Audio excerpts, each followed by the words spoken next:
What are you looking at, punk? I know I'm late. Whatever. But yeah, what I was saying, no, I'm only messing with you guys. I am a little bit late, as I normally am, but today we're going to be doing some more sketching from myself personally, and I'm going to be taking pictures from my phone once again. And today we're going to be drawing Spider-Punk, or Spider-Man Punk suit. Obviously, it's from the Spider-Man. Sorry, guys. Just finished my dinner. Yeah, obviously it's from the new Spider-Man game, but it's also from the Spider-Verse.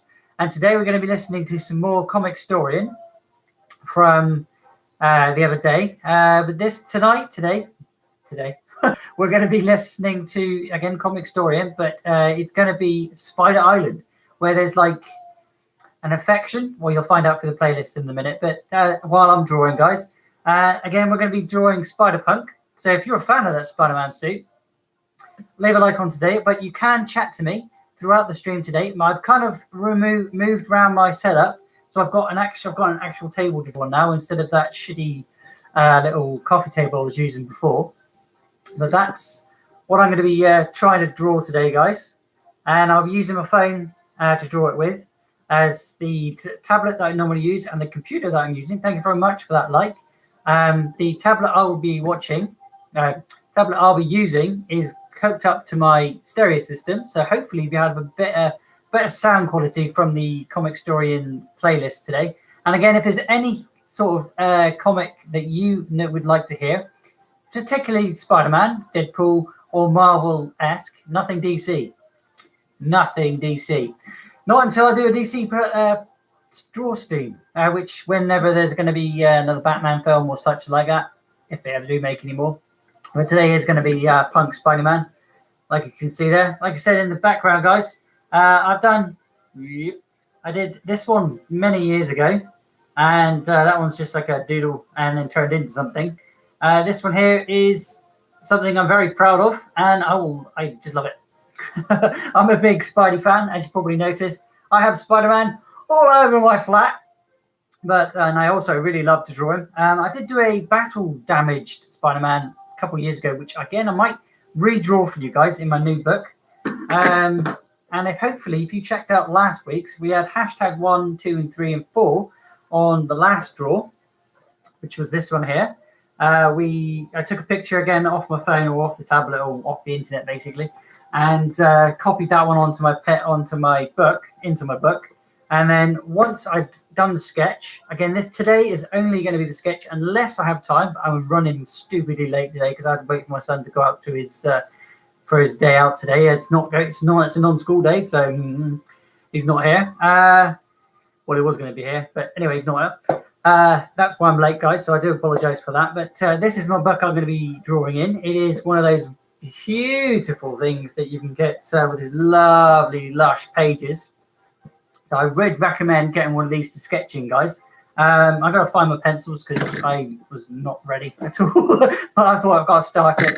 But again, we're going to be listening to Comic Storian. So if there's any comics that you want to listen to, or if there's anything that you do like, definitely leave it in the comment section, which is live chat today. You can chat to me all the way through the stream. Hopefully I'll be able to see them all. I can see my screen, so I will keep checking back once I when I'm finished looking. I'll look over there every so often. So if I don't see your comments straight away, I do apologize, but I will see them. So hang about and I'll reply to anything that anybody says today. If there's anything you want to know, anything you want to learn, anything you want to see in future streams, definitely let me know, as I'm up to drawing anything at all. I have had 2 requests already, I think, for a couple game draws, but I have to sort of practice on them ones because they're more lifelike and they actually have faces. Whereas a Spider-Man face, there is no face; it's all a mask. But I did a Punk Spidey in the last one. My hashtag 4 when I digitized my last drawing. Again, it's this one here. So I digitized that there. Again, I inked that. I may turn that into Punk Spidey actually. I digitized that, and it looks a hell of a lot better than it does on the page because I use Copic markers. Sorry, to do that. It didn't turn out as well as I wanted it to, but it's good enough for me. And I coloured that one in as well, guys. So go and check this out over on #4 when I digitized it and shaded that one. But I did show you how to make layers and what to do with your layers and where to sort of place them and how to get them in the right layers so you don't overcolor things. So obviously we had the white spider in the middle, which you didn't want to obviously color over with a red or anything without having to faff around with it. Like on a piece of paper, you have to very carefully go around everything. You don't in the digital app. You can sort of put a layer on top and then you can do your red underneath and leave the white and even add more white to it if you want to. But again, that's all in the last video, guys. So go and check that one out. It's #4 live event. But we did sketch and then we'll ink and then we will take it over to Krita, which is a free app. If you want to know where I get that app, again, just leave it in the comment section and I will put it there for you. Or if I remember at the end of the stream, I will put it at the bottom so you guys can find it. But again, my name is Blut084, BLUT084, Art and Games. Here every day on YouTube, occasionally on Mixer, but every day and night over on Instagram. Same name, different place. But without further ado, let's get going because I'm chatting too much and let's get drawing. I've got to go and find my pencils. So I'm going to leave you with... let me know in the comment section if you can actually hear this okay, because I've got nothing here that I can actually test it with. It's all being used for something else. And just a second, I'm going to turn Alexa off because she's actually listening to rock music in the background and I can't hear the comic. I don't want to hear that and that at the same time. Alexa! Thank you. Shush. She doesn't understand that one. What a surprise. Alexa, stop. Right, you shut up now. All right, without further ado, this is Spider Island. And it's like a clone series, but quite not, where everybody on the island of New York gets the powers of Spider-Man. Do you think Spider-Man can take out an island? Can you hear that okay? Do I need to turn that up?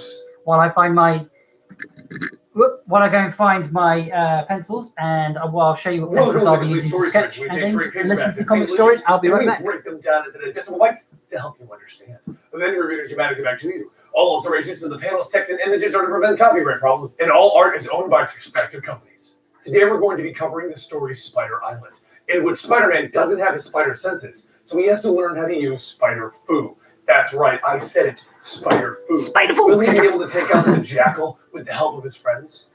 Now, today's episode is being brought to you and sponsored by the app known as Gemmer. This is a new setup for you guys, so various things. It's all a bit... Books to toys, to even things like clothing, whatever you like to collect. And I myself, I enjoy collecting comic books. I can't offer you that offer, guys. It is all purely comic story. If you want to go and find out that offer, go and check them out on their page. Because you can buy, sell, and trade various collectible items on there. I do have collectibles if you guys do want to win any of that. Again, just give me a hell yeah, and I'll put you into the draw. It is up until this Sunday where I'll be giving away the Spider-Man PS4, that was mine. The Spider-Man, Amazing Spider-Man 2 game. For the Xbox, because I know some of you guys that do join me can't actually watch play the game on the PS4 because it's PS4 exclusive. From a bizarre infection going around New York City. Right now, it's kind of contained. A bank robber that's strong enough to break out a webbing. Getting my phone, that's able to take him out and then I will put the camera down so you guys can see. It was a pain in the ass to set this up, I must say, guys. Like I said, I'm using an actual table today instead of my shitty table that I drink coffee off. Causing mild panic. But that's what I'm really trying to draw today. Sticky fingers and odd feelings. Peter Parker, aka Spider-Man himself, is off training with Venom. Can I have a go at doing that one? I'm just going to be doing the sort of top head to the sort of waist area because I'm going to do a larger picture today, so I can actually shade it a lot better when I take it over to the Krita file. And in response, he's been learning Kung Fu and how to properly fight from Shang-Chi. But I do need your help, guys. Can you hear the comic story in the background, guys, or do I need to turn that up a little bit? Can you hear me? I don't know. Jackal is moving forward with the next part of his plan. The revival of the first Peter Parker clone, the Misfit, the Reject, Kane. He's looking a little bit more like a spider, though, and less like Peter Parker now. Over at Peter Parker's apartment, Harley shares an amazing secret with him. Somehow, she's got the spider powers. She tells Peter this while standing on the ceiling of his apartment. Peter's in shock So you got spider powers and you just come out and tell me? And just like that, she makes Peter feel like crap. Well, yeah, we're a couple, and this is what couples do. Who else am I going to share Just this test. with? Thanks, I guess.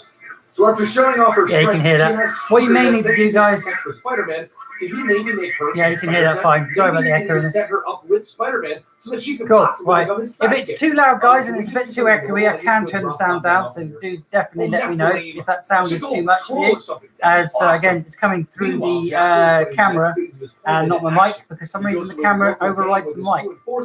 The Spider I don't know how that does that, but it does. He hands the gang a box filled with Spider-Man uniforms, and he tells them that it's their lucky day. He then sets Without a bunch further of criminals with ado, spider powers let's loose get on on New with York, what to do all and dressed up nice. as Spider-Man. Mary Jane looks around at dozens of Spider-Men swinging around causing problems, and she says to herself, if we're doing the clone thing again, I swear I'm going back to LA. She then jumps underneath the car, saving a kid. That's Comic Historian, guys, and they read you out and show you the actual comic itself. So go and check them out if you want to see the comic, but just tune in if you want to listen. Gridlock when the radio host starts reporting about Spider-Man going crazy all over the town. Carly tells Peter sorry, she's a cop, and she gets on the roof, and then using her organic weapon, she's out of there. But as she leaves, she decides to tell Peter that this looks like a job for your friendly neighborhood Spider Cop. Peter then gets out of the car. So that's what that feels like. And then he sneaks off and changes and joins her as So we're Spider-Man. using Well, the real one. a Meanwhile, back at electric with the electric Spider-Man pencil, attack, the Avengers mechanical and everyone pencil. else are shocked I've never understood why it's because called every single mechanical, one of but these it's got Spider-Men mechanical are bits. You strong go, as Spider-Man lead. himself. You At can, least they are cracking the webhead's sometimes. leading jokes, Hawkeye says, And I'll be dropping another using one of the black a suited Spider-Man. 2H Yourself, Hawkeye. pencil That'll give to you sort of bigger shade reason it to pound and them, bit a Luke few Cage darker says, lines. preparing to punch another armored Spider-Man. Obviously, you got your But pencil that's sharpener. Spider-Man, the real one. It's Peter bog Parker standard. comes You can get it swinging in anywhere. and sees Miss I like Marvel. to use the metal Hey, ones because Miss they're just a Marvel, bit I'm more looking for a durable. girl. And she knocks And him over. all importantly, Wait, now they're all the getting rubber. the rest of the You always superheroes. need the rubber Peter because gets that in company pencil tries to you can explain, rub things I'm out. the real Once you've inked Spider-Man. it, that's But the it. thing turns You can't back do to anything else. Yeah. So But I will that take Spider-Man about already- 2 to 3 and hours he to do this, Spider-Man. guys. Then As Iron is a Fist full comes in bust with a that we'll be full-charged doing. Iron Fist. So Shang No, that's Tsung my jumps son. in to save the day. He was watching the whole thing unfold. I will be with doing Madam this Web. today, guys, Madam so I'm Web going to is stretch that out a little bit. She saw this coming. There we go. But he That's what I'm going to be doing, guys. refuses to So, stand by while Peter is getting beaten keep on by tuned. his friends. and you Hawkeye can't actually snaps see at my Shane. page, What which are is you a doing? That's bummer. one of the bad guys. But Wolverine confirms it. Yeah, that one smells like ours. Plus, the ate a cherry Pop-Tart. Peter rubs his head, telling Wolverine, "Shh, I didn't bring enough for everyone." But everyone tells Peter that he has to get out of this. What I might do is He's put here, this everyone will camera pull him back just on in top of case the they book might itself and then have Sadly, the... Peter So leaves. I'm trying to get this so you can see it. Oh yeah, you can now. Okay, right.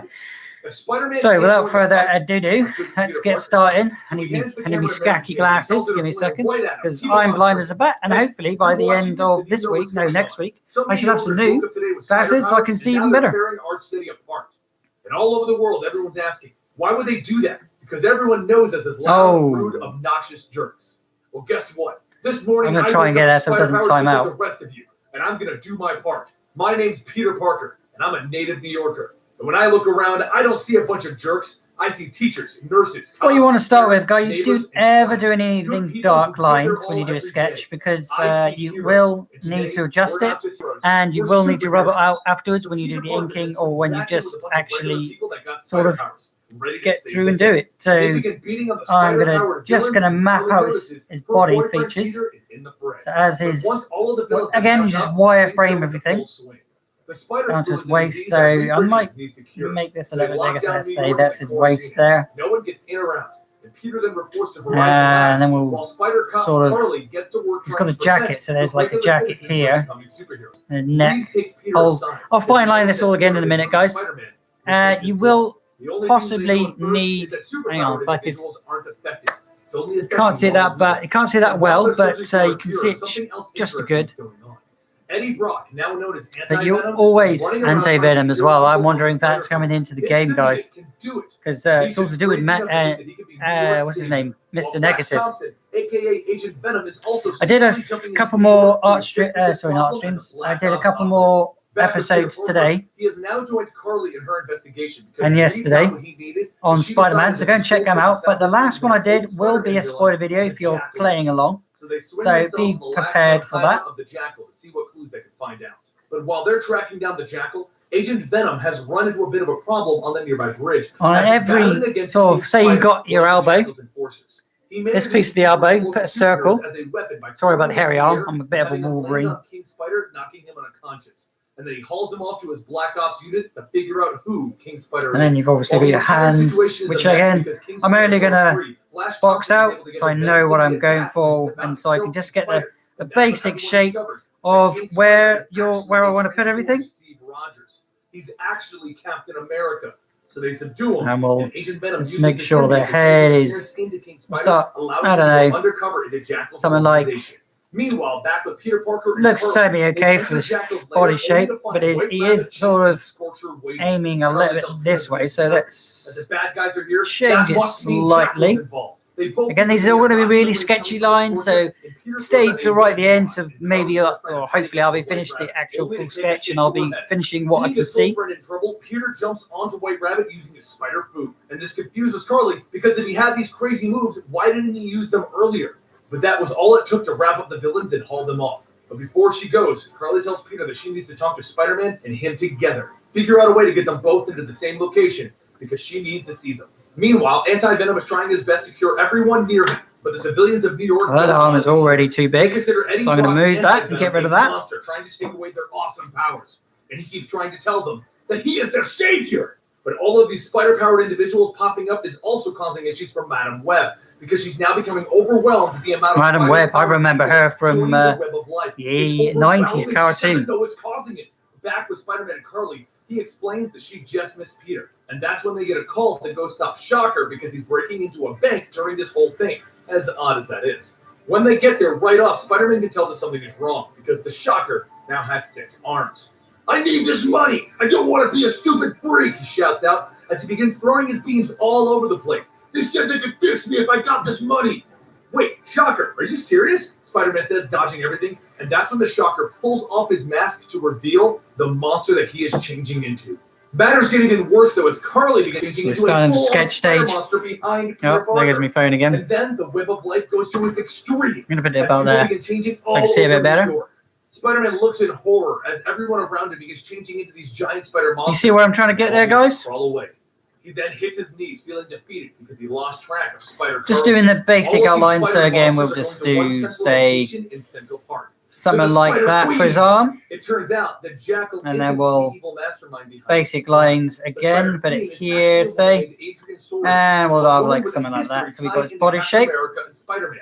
She originally defeated them. We'll put his and went jacket to hiding over the until top, so I'm not Captain going to worry America too much She was about this starting her area plan because with we're going to the be jacket. more focusing So on she the defeated it with her actual new superpowers body of and Spider-Man. energy. But At that moment, don't you Agent Venom dare disguised go as King low Spider battery arrives mode. I at the need location. you He today. kneels before the Queen, and they accept him. I don't have been too skinny. Meanwhile, back with Anti-Venom, he's retreated Spider-Man into a church is, where there are now he is a mutated skinny spider dude. people that have changed their tune, and they're begging for him to cure them. He decides to take his role as the savior to heart.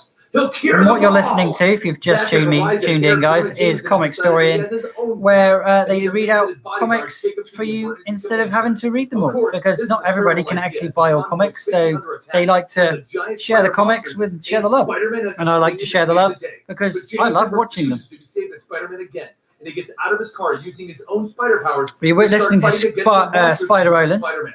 J. Jonah Jameson, the sensational Spider-Man. Too many quips. My brain is overloading, Spider-Man says. Not another word, Jameson says, joining him in the fight. Meanwhile, back So with we've got an Spider idea Queen, as how he's she going to now be. gets news that there is someone named Eddie Brock, otherwise known as Anti-Venom. Not out always a curating fan of Spider them looking Queen. off to the side, She but decides to send the Spider King I off think to we'll kill do that one. Anti-Venom, That looks not alright. realizing that she actually just sent Agent Venom off. Over at the command center, Spider-Man and Jameson arrive. Command Spider-Man center. sees Jameson's plan. Mighty Morphin He Power outs her Spider-Man. Spike, the Spider Slayer against the Spider Monsters. With everyone telling him that he's Few insane, spikes Jameson here and walks there. over to Smite. Just so I've got an "I wanna idea stop what the I'm whole looking thing for. of spiders." But since Yeah, it's Jameson just on a has rough displayed spider stage, powers, so he's don't also expect connected it to be the web. like, The same web that the because it Spider won't Queen be. is using to manipulate the It spider never is when you monsters. sketch something, And guys. Jameson It's like, remembers his own to be way. honest with you, he's looking more like that Jameson dude begins to from change the and Halloween morph into film. the giant spider monsters, and he lunges at Alistair, Or The Night biting Before him on the Christmas, neck that's the film. and killing him. It ain't that Meanwhile, guy. across the town at the But church, maybe Agent sometime Venom in the arrives with Eddie become Brock. that kind of But Brock recognizes area of time, I that may Venom be doing the simply drawing needs for to that. freak out. He tells Agent Venom that Let me know, Venom guys, is if a you wanted me to do that in the comment section. But otherwise, Venom enjoy the playlist, and I'm going to try and not talk too much because my voice is going. Venom out of the church, and he tries to cure him, wiping out the symbiote to finally get his revenge against it. But Agent Venom manages to kick Anti-Venom off of him. The two duke it out even more, with Flash Thompson slowly losing control of the symbiote. Venom is mad, and Flash can't keep it in check. Once Anti-Venom gets Agent Venom back onto the ground, he starts to get ready to cure it again. And Flash freaks out, throwing the whole symbiote onto Anti-Venom. Now, without having any control over it, Again, guys, I am just sort of mapping out the areas, making sure everything's where it should be. So his jacket would be like something It here. wants to become the true Venom again. But Flash begs it. Come back. Return to me. I need you. The symbiote considers it, and it leaves Eddie Brock for Flash Thompson again, leaving Eddie unconscious. Agent Venom picks him up and he drops him off with Reed Richards back at It's Horizon actually Labs, where Eddie willingly doesn't gives go all up the way his full anti-venom down. That's my symbiote son. for Reed to use, even if it'll turn Eddie back to normal I again. also He's a make savior. All Agent Venom cosplay can do is outfits ask. and do Back when occasional Mary Jane finally cosplay. gotten spider powers after everyone else around her Never had made a already Spider-Man been suit. changed. It's a bit too In tricky for using me. them, she's trying to save people. But and did do become a spider-powered original individual. Flash. It's time for Spider-Jane, people. That was then back easy, over just got at the a red, Emergency Command Center, morph suit. Spider-Man is fighting against a Made up a few superpowered bits. Jameson trying to kill everyone. Luckily, he was able to knock So him out and web him up. He then runs over to I'm going to have to Alistair. put this on "We can charge in a save second, you." so if I do And Alistair disappear, knows that'll be that where he's I've gone. And he tells Spider-Man that he already has the answer: the Spider Slayers. Meanwhile, Not the Reed Spider has used Slayers. the anti-venom symbiote to come up with a cure, and he injects it into one of Peter's co-workers to check if it works. And it does. But the moment that he changes her back, the Queen knows, because she can feel Reed severing people from the Great Web. Realizing that them having a cure isn't good for their plans, Jackal suggests that they send their other enforcer to destroy the cure. Send in the monstrous Kane. Back at Horizon Labs, Kane. Madam Web has figured out why she can't see the future. It's not just the fact that there are so many spiders, it's the fact that this problem is combined with the spider jammers. Together, there are too many visions and she can't find a correct path to the future. She teleports into Horizon Labs into a ball of fire. And she tells the fools Just there doing to my head turn in. off I'm going to the see if I can turn that off Not so it only stops does it turning block itself off. Spider-Man, but it also disrupts her vision. Fix it now! Spider-Man, on the other hand, is returning to his lab to see if he can figure out what Alistair is talking about. And he slips in like he always does, but he does find it odd that the computer is already reading him inside. Again, I'm using a mechanical pencil, and I will go back in afterwards with a harder level. That's an advert. Yada, yada, yada. Advert. Now give me Comic Strike. Fuck you. I mean, screws me. I mean, go away. Kane begins a swing at Spider-Man, and Spider-Man tries to convince him to stop. Kane is just doing the Jackal's bidding again. He's better than this. But Kane can't hear him. He just hears the Jackal's orders, and he swings at Spider-Man again. So Spider-Man goes to Plan B, and he starts using his Spider-Foo on Kane. But Kane isn't even affected, and he throws Spider-Man to the ground. Seen your moves. Got them on tape.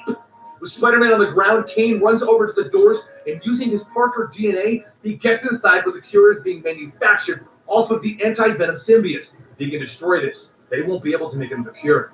Kane creates a toxin that the Jackal orders him to do, and he throws it into the vat of the cure. But before it can hit the vat, Spider-Man uses his webs and he catches it.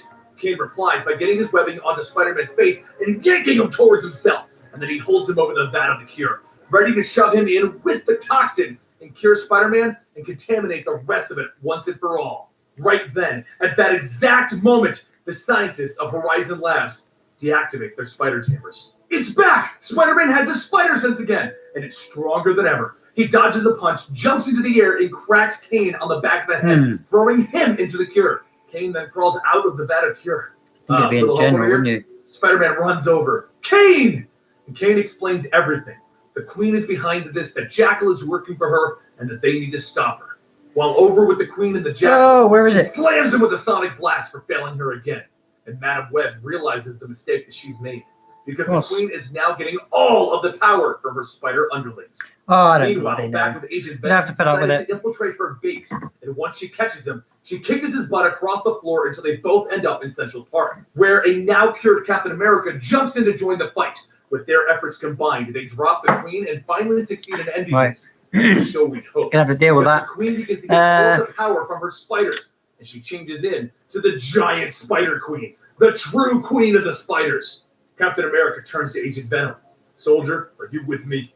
Always. All right, round two. Across town, back at Spider-Man's lab, Kane and Spider-Man come up with a Shape the plan. head a little bit Why more. not have two Spider-Men? So he gives him one of his older suits, and they get ready to tag team this adventure. Over in what was once Central Park, the Spider Queen is rampaging with Agent Venom and Cap on a helicopter in front of her, and the rest of the superheroes trying to figure out what the heck they should do. Kane and Spider-Man land a safe distance away, trying to think of what they should do, and that's when Madam Web appears.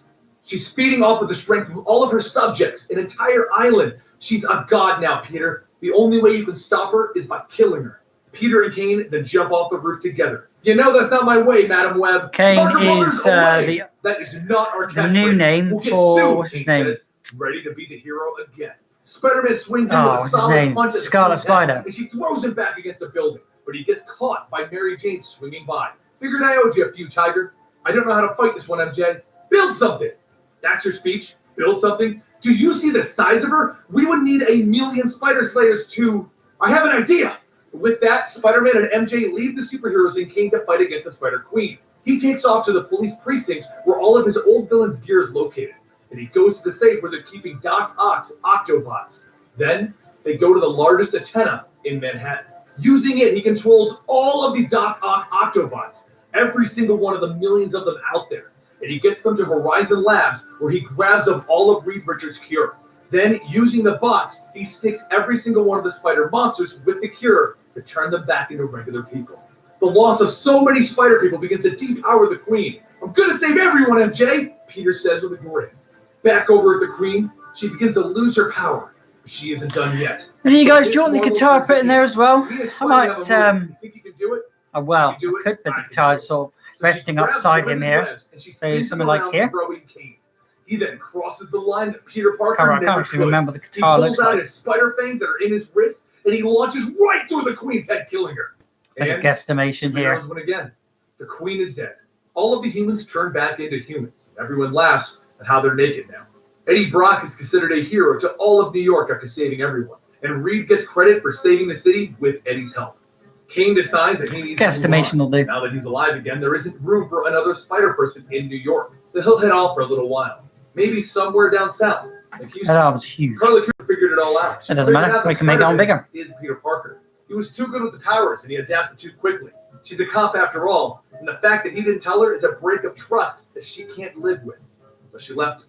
While everything seems to be going rocky for Spider-Man, as it always does because he lost Carly and he lost Kane, Mary Jane has him open his eyes for 1 second. The New Yorkers themselves have found a way to honor their hero.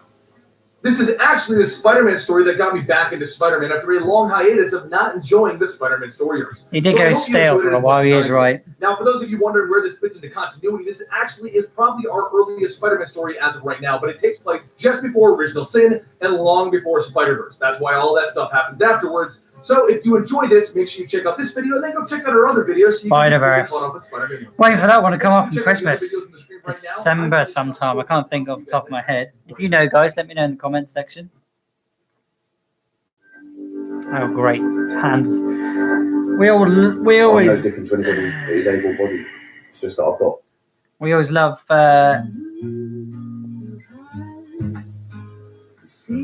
that was 2 adverts in a row, dude. That ain't fun. Whoa! That's loud. Comic Historian. What's this one? Superior Spider-Man: The Complete Story. Oh no, we've already listened to that one. So Superior let's Spider-Man, and we how does he listened to differ that one from the last Amazing week. Spider-Man. Well, Spider back in the last Island, story arc of Superior Amazing Spider-Man. Oh, it's in the leading up to playlist, issue so- 700, Dr. Octopus had finally gotten one over on Spider-Man. He'd Let's have actually some- swapped bodies with Peter Parker, and then left Parker to die in his Gravity broken- Shift, shall we? Complete story. Could you be a superhero and Yes. manage a highly successful technology company? Of course.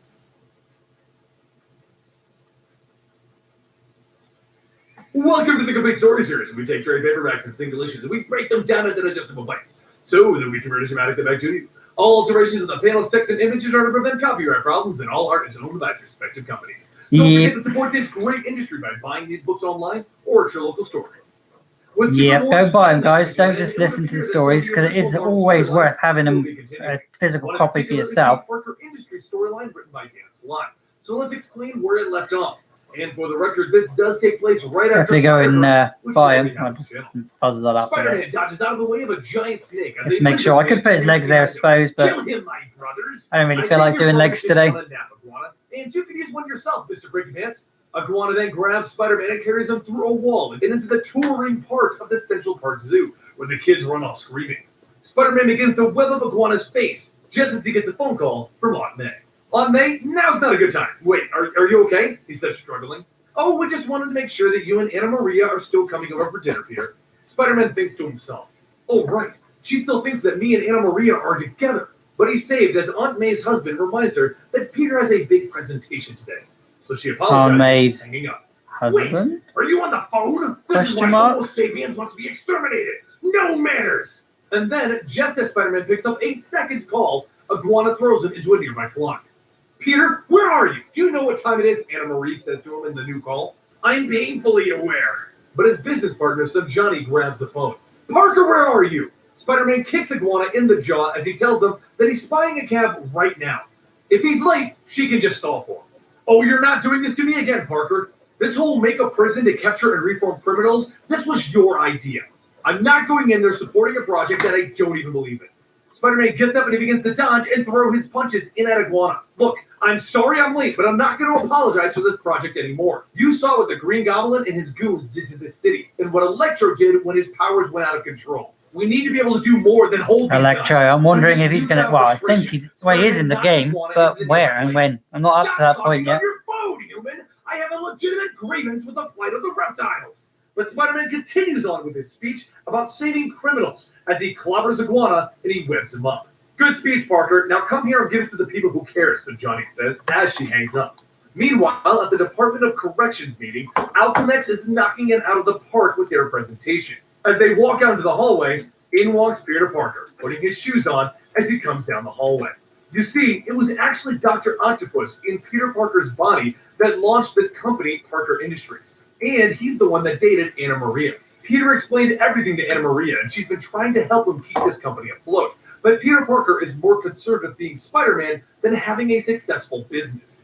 Oh, it's janky as hell. The Spider-Verse multiverse hopping adventure, so Johnny has no faith in her partner. But at least he made it to this meeting. And Alchemax knows that Peter has a tendency to take home a victory even when they aren't expecting it. So they have a plan.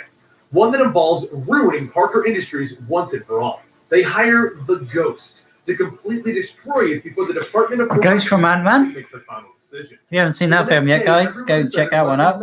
Probably, I think that's available now to download or watch on DVD. He's already dropping guards and tampering with things. So as Parker decided to launch all of the new smart walls, security orbs, online SWAT bots, and various other tools, Ghost began to flip all the switches. All of the robots and devices begin turning on everyone, and they quickly have to dive for cover. Peter begins to shout out his override codes, but Ghost comes on the screen. That won't work. Nothing will. It's just you, me, and your creations now. Realizing that he can't be using Spider-Man moves, Peter tries his best to save everyone while keeping a low profile. By pulling Johnny out of the way of fire, letting them shoot themselves, and claiming a robot was a little off balance. So he used his spider strength to hurl it across the room. He then directs his assistant, the Living Brain, to get everyone to the exit and directs everyone to the secret Spider-Man exit in the lab. But while everyone is scrambling to get out of the lab, Johnny has slipped away, and she's gotten to the security office where Ghost is standing. She's tired of Peter's nonsense, and she wants to help Ghost drop just Peter's projects, but leave hers alone. Luckily, as everyone left, Peter changed into Spider-Man, and he's making his way to the security office just in time to see it happening.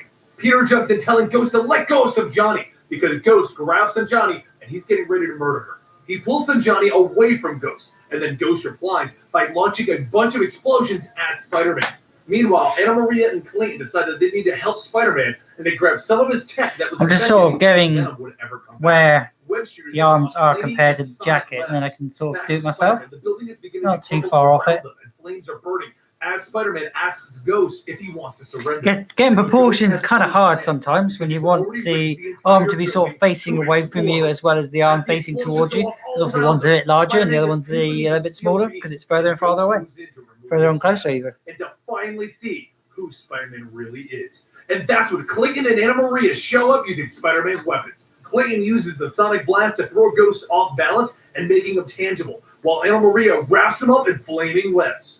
They keep laying it on thick until he's officially captured. Spider-Man tells his amazing friends to get out of here while he makes his own exit so that he can change back into his civilian clothes that Anna Maria was super smart enough to bring for him. Once the police arrived, they haul off Ghost, and he rants about the whole thing being a setup. Alchemax just wanted to get rid of him. They didn't care about Parker Industries. And so Johnny storms over to Peter. I told you this would happen if we kept supporting Spider-Man. We got into this whole prison thing because of your ideas. And it's at that moment that the building, Parker Industries, literally falls apart and crumbles from the destruction. Everyone blames this whole thing on Peter working with Spider-Man. And if he's going to continue, how can they trust him any longer? That brings us right to where Spider-Man left off. This entire story is contained in issues 16, 17, and 18 of the 2015-2014 run of Amazing Spider-Man. Personally, it's not the greatest ever, but I did enjoy it because it does set up for what happens in all new, all different Marvel Amazing Spider-Man #1. And it also kind of bridges the gap between what happened in Spider-Verse and what happened right here. Like I said, not one of my favorites, but I love Spider-Man. You can't go wrong. I hope you guys enjoyed it as well, and I'll see you next time right here at Comic Story.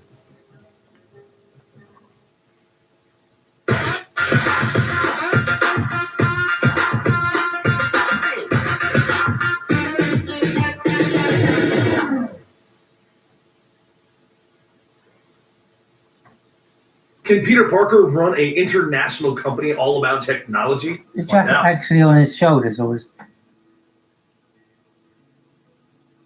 I'm not really sorry if it's like a vest or a jacket sort of thing. It's just been ripped up. That's... To help you understand. Then we read it dramatically back to you. All alterations to the panels, text, and images are to prevent copyright problems, and all art is owned by the respective companies. This story takes place after Spider-Man Graveyard Shift, which That's is where his shoulder's going to be. Down, and after Secret Wars. It takes place in the all-new, all-different Marvel Fantasy first story. Sharpen that with great power, slightly, greater storage speed, and then we can work off Welcome that. to Webware from Parker Industries, bringing you affordable internet, clear reception, and unlimited data anywhere on the earth, even in my friendly neighborhood. Webware, when you are ready to master the web from your pals at Parker Industries. As you can see, God damn phone, stop.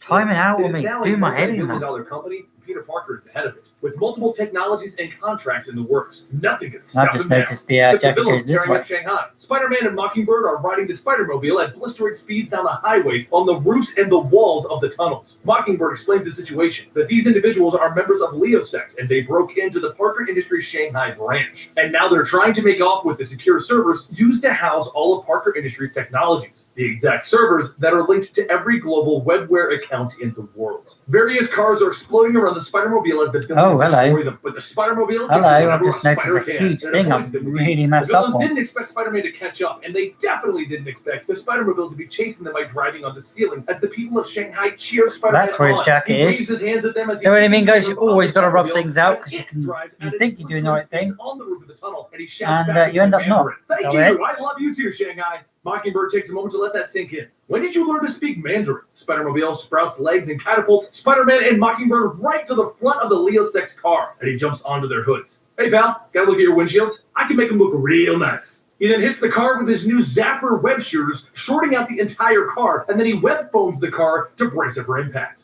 Mockingbird then grabs the Leosec members and begins trying to interrogate them, but the goon cracks a poison tablet in his mouth, preparing to die for his cause. And Spider-Man shoots it with the antidote, preventing him from killing himself. Mockingbird looks back at him. Now I'm impressed. He then brings the secure drives back to Parker Industries, and we get to see his new life. He runs this organization with the help of Anna Maria, and they have multiple technologies that they've invented, and they even have a charity foundation known as the Uncle Ben Foundation. He also now has fake Spider-Man running around as him, keeping up the appearances of Spider-Man as Peter Parker can keep up the appearances of Peter Parker. The individuals are old allies of his, such as Prowler. Everything for Peter Parker is going well. That's not normal for him. He's even attending the wedding of his old mentor and one of his heroes, Max Modell. And they celebrate the wedding by presenting Max with a university named Horizon University. But as usual with the Parker luck, his spider sense goes off as Zodiac arrives informing everyone that they are the future. Prowler runs over suiting up as Spider-Man while Peter Parker tries to find a way to sneak off himself, but he can't. Everyone is looking at Peter Parker, the CEO. Prowler is good, but he's not the real Spider-Man. And the Zodiac have threatened the lives of Parker's friends and family, so he gives them what they want, his watch, which is linked to the Master Webware network.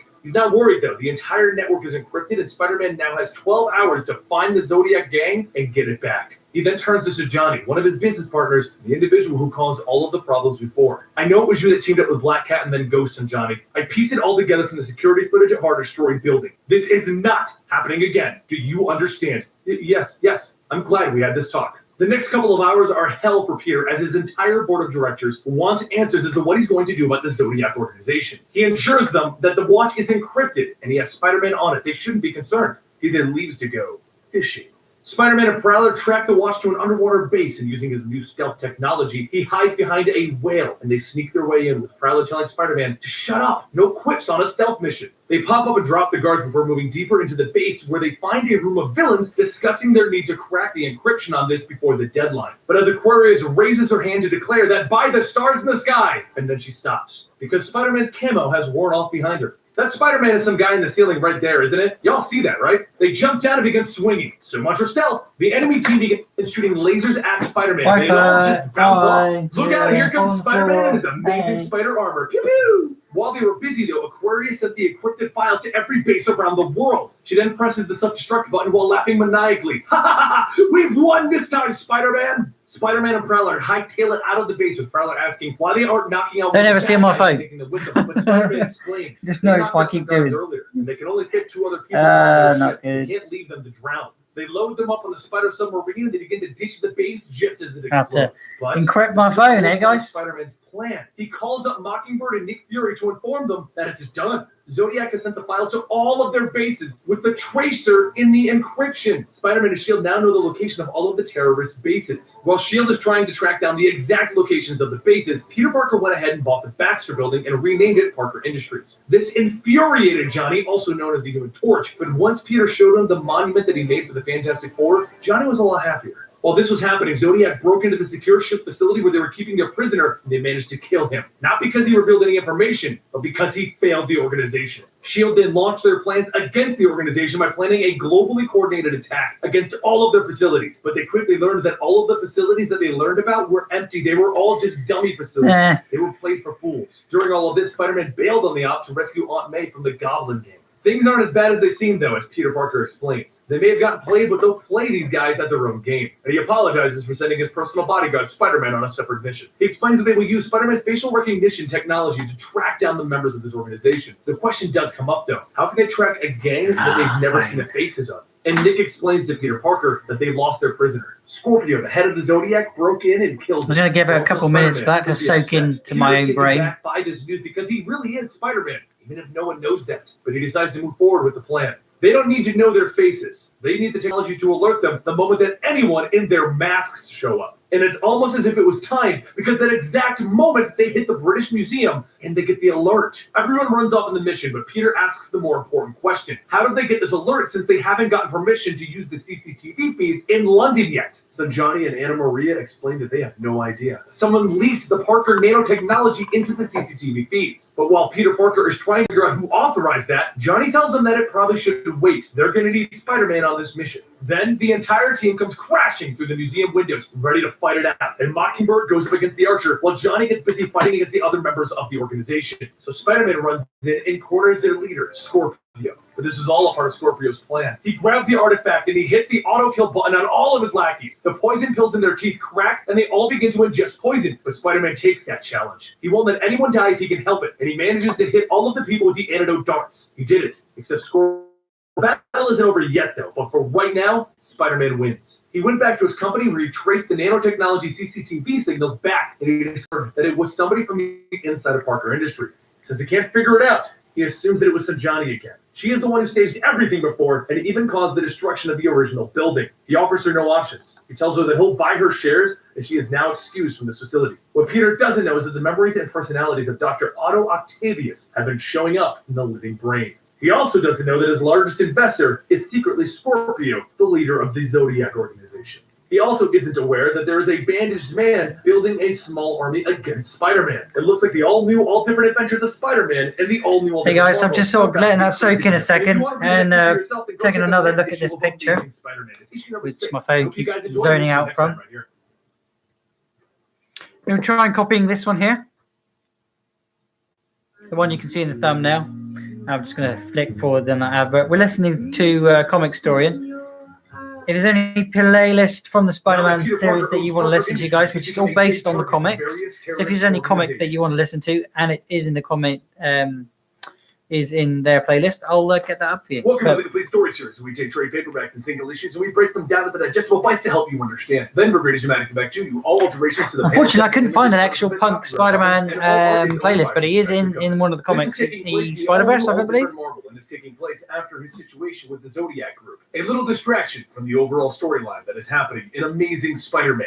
3 weeks ago, a prisoner was being transported when a group of individuals teleport in above the prison transport led by Cloak and Dagger. They quickly disarm and throw the now I prisoners see off what the that is. ship, and then they walk into the cell telling their boss that That's they are his- here for so him. he's And he replies facing, by telling them they're wrong. He doesn't want to go with them. He doesn't have a up choice though. As there. something begins to take over. His skin goes jet Get black and down. his hair goes white. I'm And that back. goes Cloak and Dagger have just freed Come back. Mr. Negative from his Back up. imprisonment. He then steps outside. Just trying to get so feel of where his actual clothing will be to his powers are head. mind control over anyone Let's that he say touches. And he is on his way that's to off China. that eye Meanwhile, there, weeks so later on the rooftop about of there, Parker I'd Industries, say. Shanghai. He's enjoying some pork and spinach dumplings from Lian Tang, his driving instructor and the pilot of the Spider-Mobile when Spider-Man doesn't need it. She's also Peter Parker's girlfriend. As he's called in for a business meeting, they drive off the side of the building and straight down, where he arrives at the meeting and he meets Qing Hao, and they discuss the burning of clean green fuel for the future. The fuel you that can chat to me at powers any the point, guys, just by Spider-Mobile, and the tapping research is going on hi in by the Philip chat. Chang.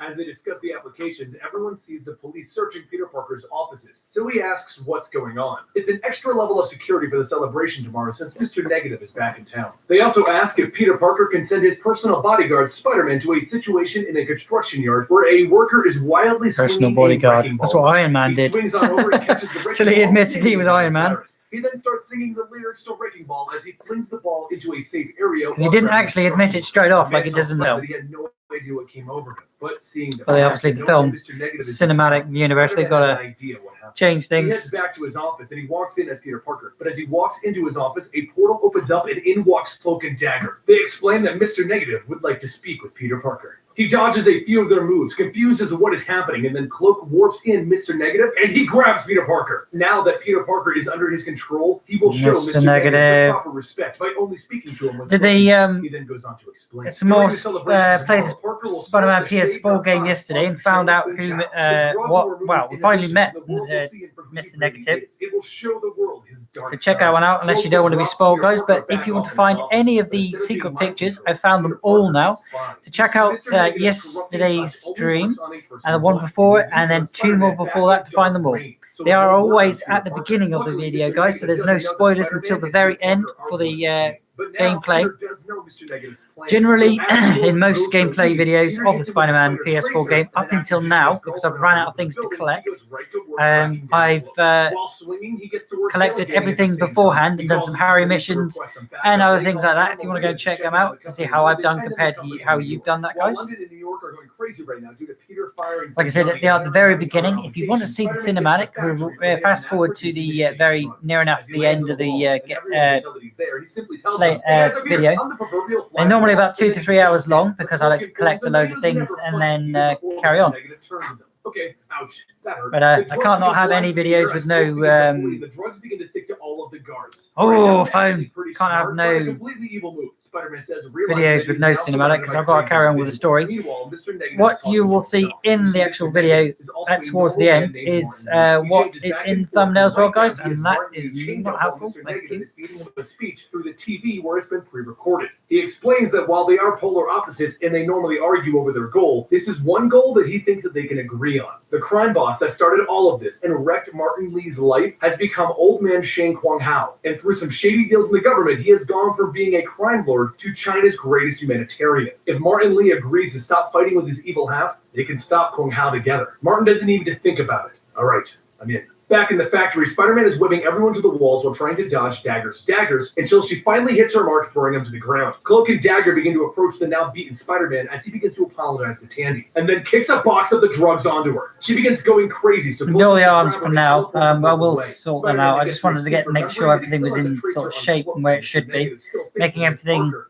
and where it Parker should now be. has a general idea for the bases. For once, Spider-Man is holding all of the cards. This doesn't make sense. This is Spider-Man. It's all supposed to go His phone wrong. keeps timing out. It's doing my head in. Lian Chang is standing at the bedside of her mother. She calls up Scorpio, the leader of the Zodiac gang. If you want to see Spider-Man's first run-in with the Zodiac I'm gonna gang, hold then the check phone out for a the last second, video guys, in this series, just linked 'cause I down need to below. get these Lian little Chang bits asks him for proper more of in the these right harmless place. drugs that are easy easing her mother's pain. Scorpio tells her that there are only so many times that she can supply the security codes to the building to him, revealing to us that Miss Hang is the one that gave up the access codes in the last adventure. Really should just watch that last video. She tells Scorpio that she'll give him something more, the Spider-Man. And then she walks in to see the one thing that stands a chance against him, the Spider-Mobile. The next day, Peter Parker tells the world about his new green fuel at the celebration as he goes upstairs to give the award of the Humanitarian of the Year to Kwong Hao. He then walks over with Mr. Negative watching from a TV and hands Mr. Kwong Hao the award. And nothing happens. Mr. Negative is confused. That dose of shade should have been near lethal. Realizing that something is wrong, he has Cloak teleport everyone there, but don't worry, it was more than enough time for Spider-Man to change into his costume. Mr. Negative warps in, shouting that Parker has a lot to answer for, when all of the members of the police force raise their guns. And that's when Mr. Negative realizes this whole thing was a trap. Spider-Man jumps right in trying to tag Cloak, but he teleports away. And it's a good thing that Spider-Man put the tracer on him earlier, because that shot follows Cloak and removes Mr. Negative's hold on him. Looks like you just lost your ride, Mr. Negative. During the confusion, though, a stray shot shoots Kwang Hao, revealing that he was wearing a bulletproof vest. Spider-Man is actually proud of himself. Every angle is covered, and it looks like he's going to win without any real problems until the Spider-Mobile comes crashing through the wall, grabbing him. He whips out of the building and into the city. He looks so surprised that Lian is attacking him. Back inside, Cloak grabs Tandy and changes her back to normal as well, leaving only Mr. Negative in the building. Then back on the side of the building, Spider-Man is trying to dodge Lian while Mockingbird calls him to inform him that she found who Parker Industries' mole was. Let me guess, Lian Tang? How did you... Oh, a wild hunch. Well, she's working for Zodiac because Scorpio is supplying her mother with experimental drugs to save her. Well, that seals it. There's no larger motivation than love. Realizing that he's lost, Mr. Negative tries one last thing and he touches Kwang Chao, making him one of Mr. Negative's slaves, and then he sends him out the window. Spider-Man on the side of the wall is trying to convince Lian that this isn't worth it when they both see the man go flying past Mechanical them as he is pencils, jumping one of the to best his things death. to sketch Lian moves with. the Spider-Mobile and catches him. But then the Spider-Mobile begins to slip off of the building. Just so not happy Spider-Man with this. whips up its legs His head, and it holds it tight, doesn't but it's seem... too doesn't heavy. look big And they enough. all begin to plummet to the streets down below. Lian, don't worry, we're gonna be okay, Spider-Man shouts, and she shouts back, how? Because Spider-Man's Spidey sense isn't tingling, which means that Cloak teleports in right below them to catch it because there was no immediate danger, and he teleports everyone back to the ground below. It's good to have your friends back. Everyone lands on the streets, and Spider-Man walks over to Lian. She is a mess. She wants to know, is she fired? Is she going to jail? Just tell her mom that she will be, and Spider-Man stops her. He understands why she did it and why she was the mole. Maybe she can dig up some dirt for the good guys now. With that resolved, he walks over to Cloak and Dagger, and they all teleport to Mr. Negative's base of operations as he's already fled the scene of the crime. But they don't discover him. They only discover a message left for them by Martin Lee, stating that he is the same as Mr. Negative now. He wants his revenge. And if they are smart, they'll leave him alone. So they all move back to the rooftop, where Spider-Man asks them, you guys want to get some dim sum? It's a nice little bridging story, and personally I enjoyed it, but it looks like we're going to go back into the Zodiac story next with Spider-Man. So if you want to read the next issue, then go ahead and pick up Amazing Spider-Man to continue this storyline right now. I'm Benny the Comic Historian, and you can follow me on Twitter at Comic Go Historian. and check them out, guys, because they are brilliant. As I'm only listening to them now, but you can actually see full comics from the very beginning to the end. We're listening to a playlist at the moment for, if I can remember, Amazing Spider-Man Dark Kingdom. Life is a miracle. Out of all the planets. And this is an advert, which I have to click on. Go away. It's time for Spider-Man to stop the Zodiac.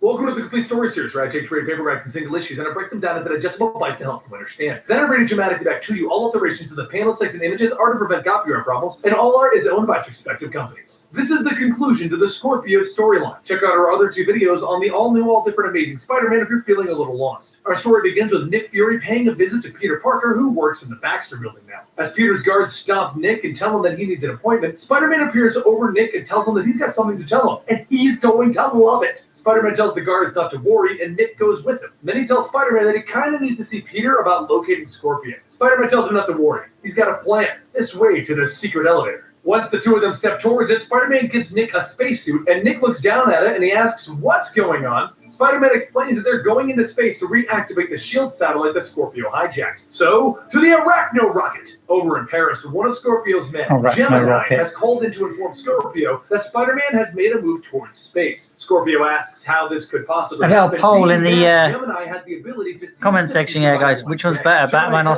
Batman or Spider-Man? My vote's obviously Spider-Man. Scorpio goes to watch as Spider-Man But I'm impartial. closer to the satellite, and he already knows how to handle this. Well, I'm not impartial, sorry, that's the wrong word. Spider-Man says that his sensors are going off like crazy, and when they turn, all of the other satellites that Scorpio hijacked are flying right at them. Nick tells Spider-Man to get to work while he begins blasting all of these oncoming satellites. But as Spider-Man finishes locating the relic that they are searching for with the hijacked satellite, Nick tells him that there's one more satellite that he kind of couldn't get. It's kind of big. Spider-Man tells him not to worry. He's got this. Arachno rocket to the rescue. So, I mean, his head. What is wrong with his head? Crash into the remaining satellite. It just doesn't look right. Asks, how are they supposed to get home? Spider-Man Maybe it's because I'm. I need to do. Go over there. Point it a little bit more. Say that was his nose here. His mouth is here. Literally in a spacesuit, and that's it. As he's falling and re-entering the atmosphere, he begins to realize that maybe this wasn't such a good idea. And as he continues to fall, there's something wrong with that head. In the process, he calls up Anna Maria, who runs the London headquarters of. What do you think of that head, guys? Is that okay for you? A little bit of help. She asks him how. He's currently in New York. Is it just me looking at it and going, "Oh, I don't think it's wrong"? So could you bring him an extra suit? No rush. As he begins to pick up speed and his web parachutes begin to burn up, he starts to cover himself in a ball of web. And he begins to think that this should work, right? Should totally work. And then he comes crashing back down on Earth and he thinks, yes, he did it. He has a bit of a large bruise and he broke his suit, but he did it. He crash landed back on Earth. But before long, in a spacesuit. That's what he did, guys. Blown open in this ball of web. And as Spider-Man lays there, Scorpio himself stands over him. Spider-Man politely asks Scorpio if he can just give him a second. You know, he just kind of fell from space. And Scorpio explains that he kind of knew where he was going to fall. He also knows that Spider-Man is out of web fluid, and he has no gadgets that can help him right now. Scorpio then blasts at him, but Spider-Man says, well, guess what? I still have my sense, speed, and strength. And even without those things, I'm still Spider-Man. They begin to battle it out. Scorpio says that all of this is useless. He has the Zodiac Key. But Spider-Man tells him that there's kind of a flaw with the Zodiac Key, and he punches Scorpio right through the hole in the key. But Scorpio gets back up and tells Spider-Man that he knows his weaknesses as well. And it's innocent bystanders. Using the power of the Zodiac Key, he tosses cars at people nearby. Spider-Man jumps in to save them, getting hit by the cars himself. Just before Scorpio can finish him off, though, he gets a call from Gemini telling him that he needs to go right this second. So Scorpio knocks a person off of their motorcycle and he escapes, but not before Spider-Man shoots a tracer on the Scorpio. Spider-Man yells, yeah, you better run. There, that showed him. Yeah, me. After a short while, Anna flies over in their hover car to pick up Spider-Man and give him his supplies. While he starts they find the Scorpio is traveling by somewhere else. So they begin to get chasing. The more I look at it, the more I think this is still... by placing Zodiac masks on the conductors. Just as he finishes converting... His arms are a lot longer, actually. Maybe if I change it, so this is where is... And then goes down this way. And then we'll shorten him here. Spider-Man tells Scorpio, and he looks a bit...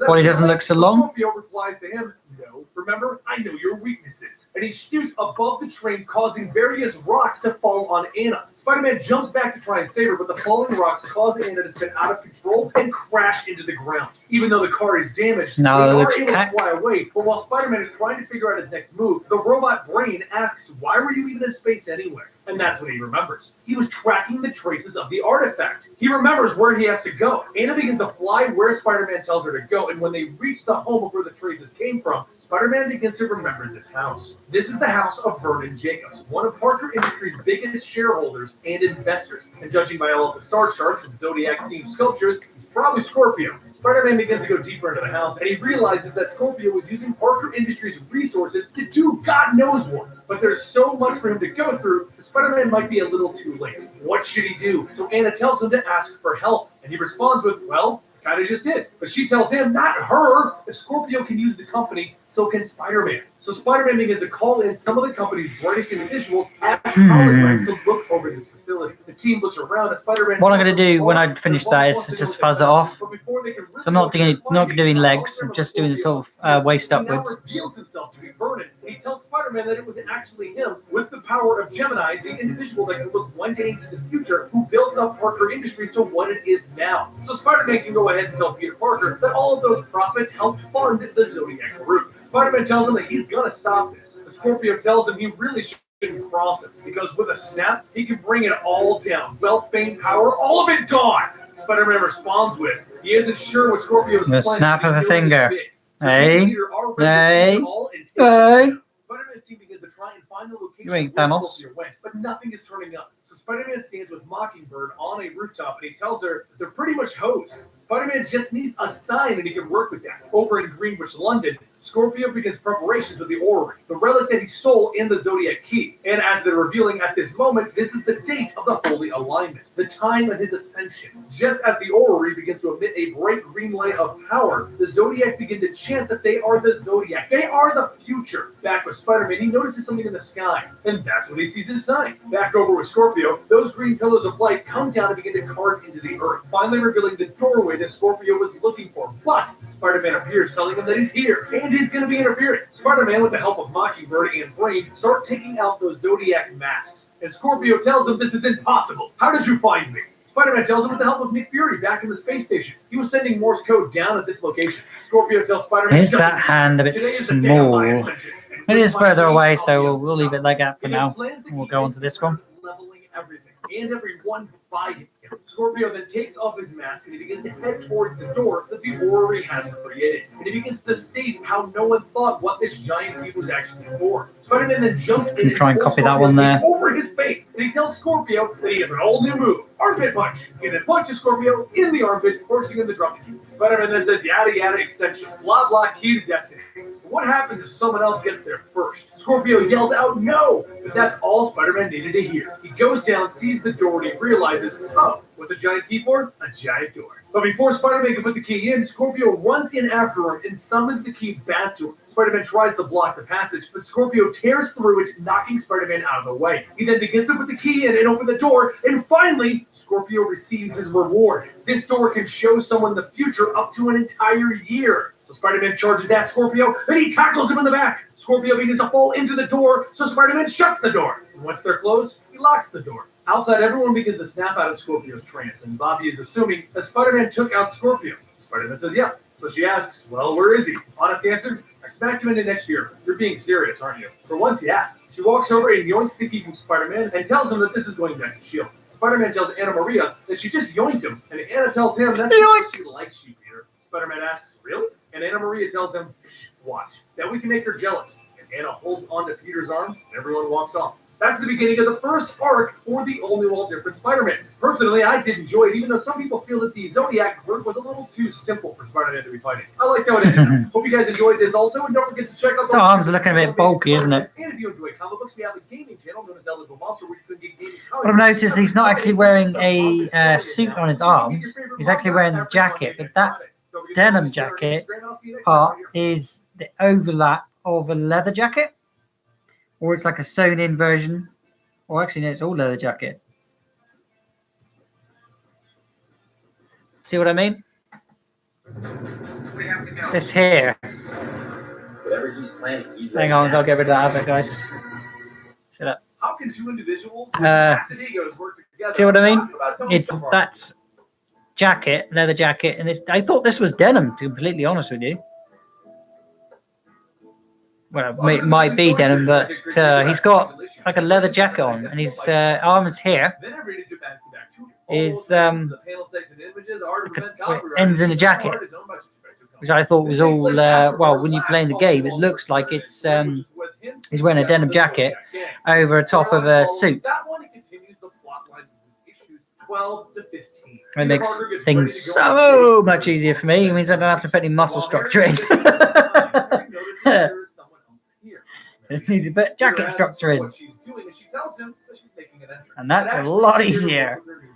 Peter begins to ask what happened to her old job, and then he stops and asks, wait, new boss? Er? Answer them, Tony Stark steps in. Peter says, hello, Tony, and then he realizes that this is their new boss. Tony asks Peter if he and Mary Jane know each other. Peter tells him, yeah, we all lived together in the Avengers Tower, Tony, don't you remember? You helped me build the Iron Spider suit for Spider-Man? Nope, Tony tells him. Tony then goes on to state that being Tony Stark, you meet so many people. It's hard to keep track of them all. And with that, Peter has to start getting ready to promote the Uncle Ben Foundation. So Tony and Mary Jane head off to their seats. But before sitting, they meet Augustus Roman, the CEO of Empire Unlimited. Mary Jane asks if they've met before, but Augustus tells her, certainly not. I would remember. A short while later, Peter gets on stage, but before he can go into his speech, claws begin to appear behind him, and through the wall, Ghost, the corporate espionage supervillain, jumps out telling everyone that he sees what everyone is doing. Everyone here has been feeding off the poor and the disenfranchised, but none of them are worse than Augustus Roman. Ghost then begins to charge his attack, and he blasts Augustus, knocking him down. Peter Parker and Tony Stark both suit up, and they swoop in to stop Ghost, but when the two of them jump out of Ghost from nowhere, Ant-Man.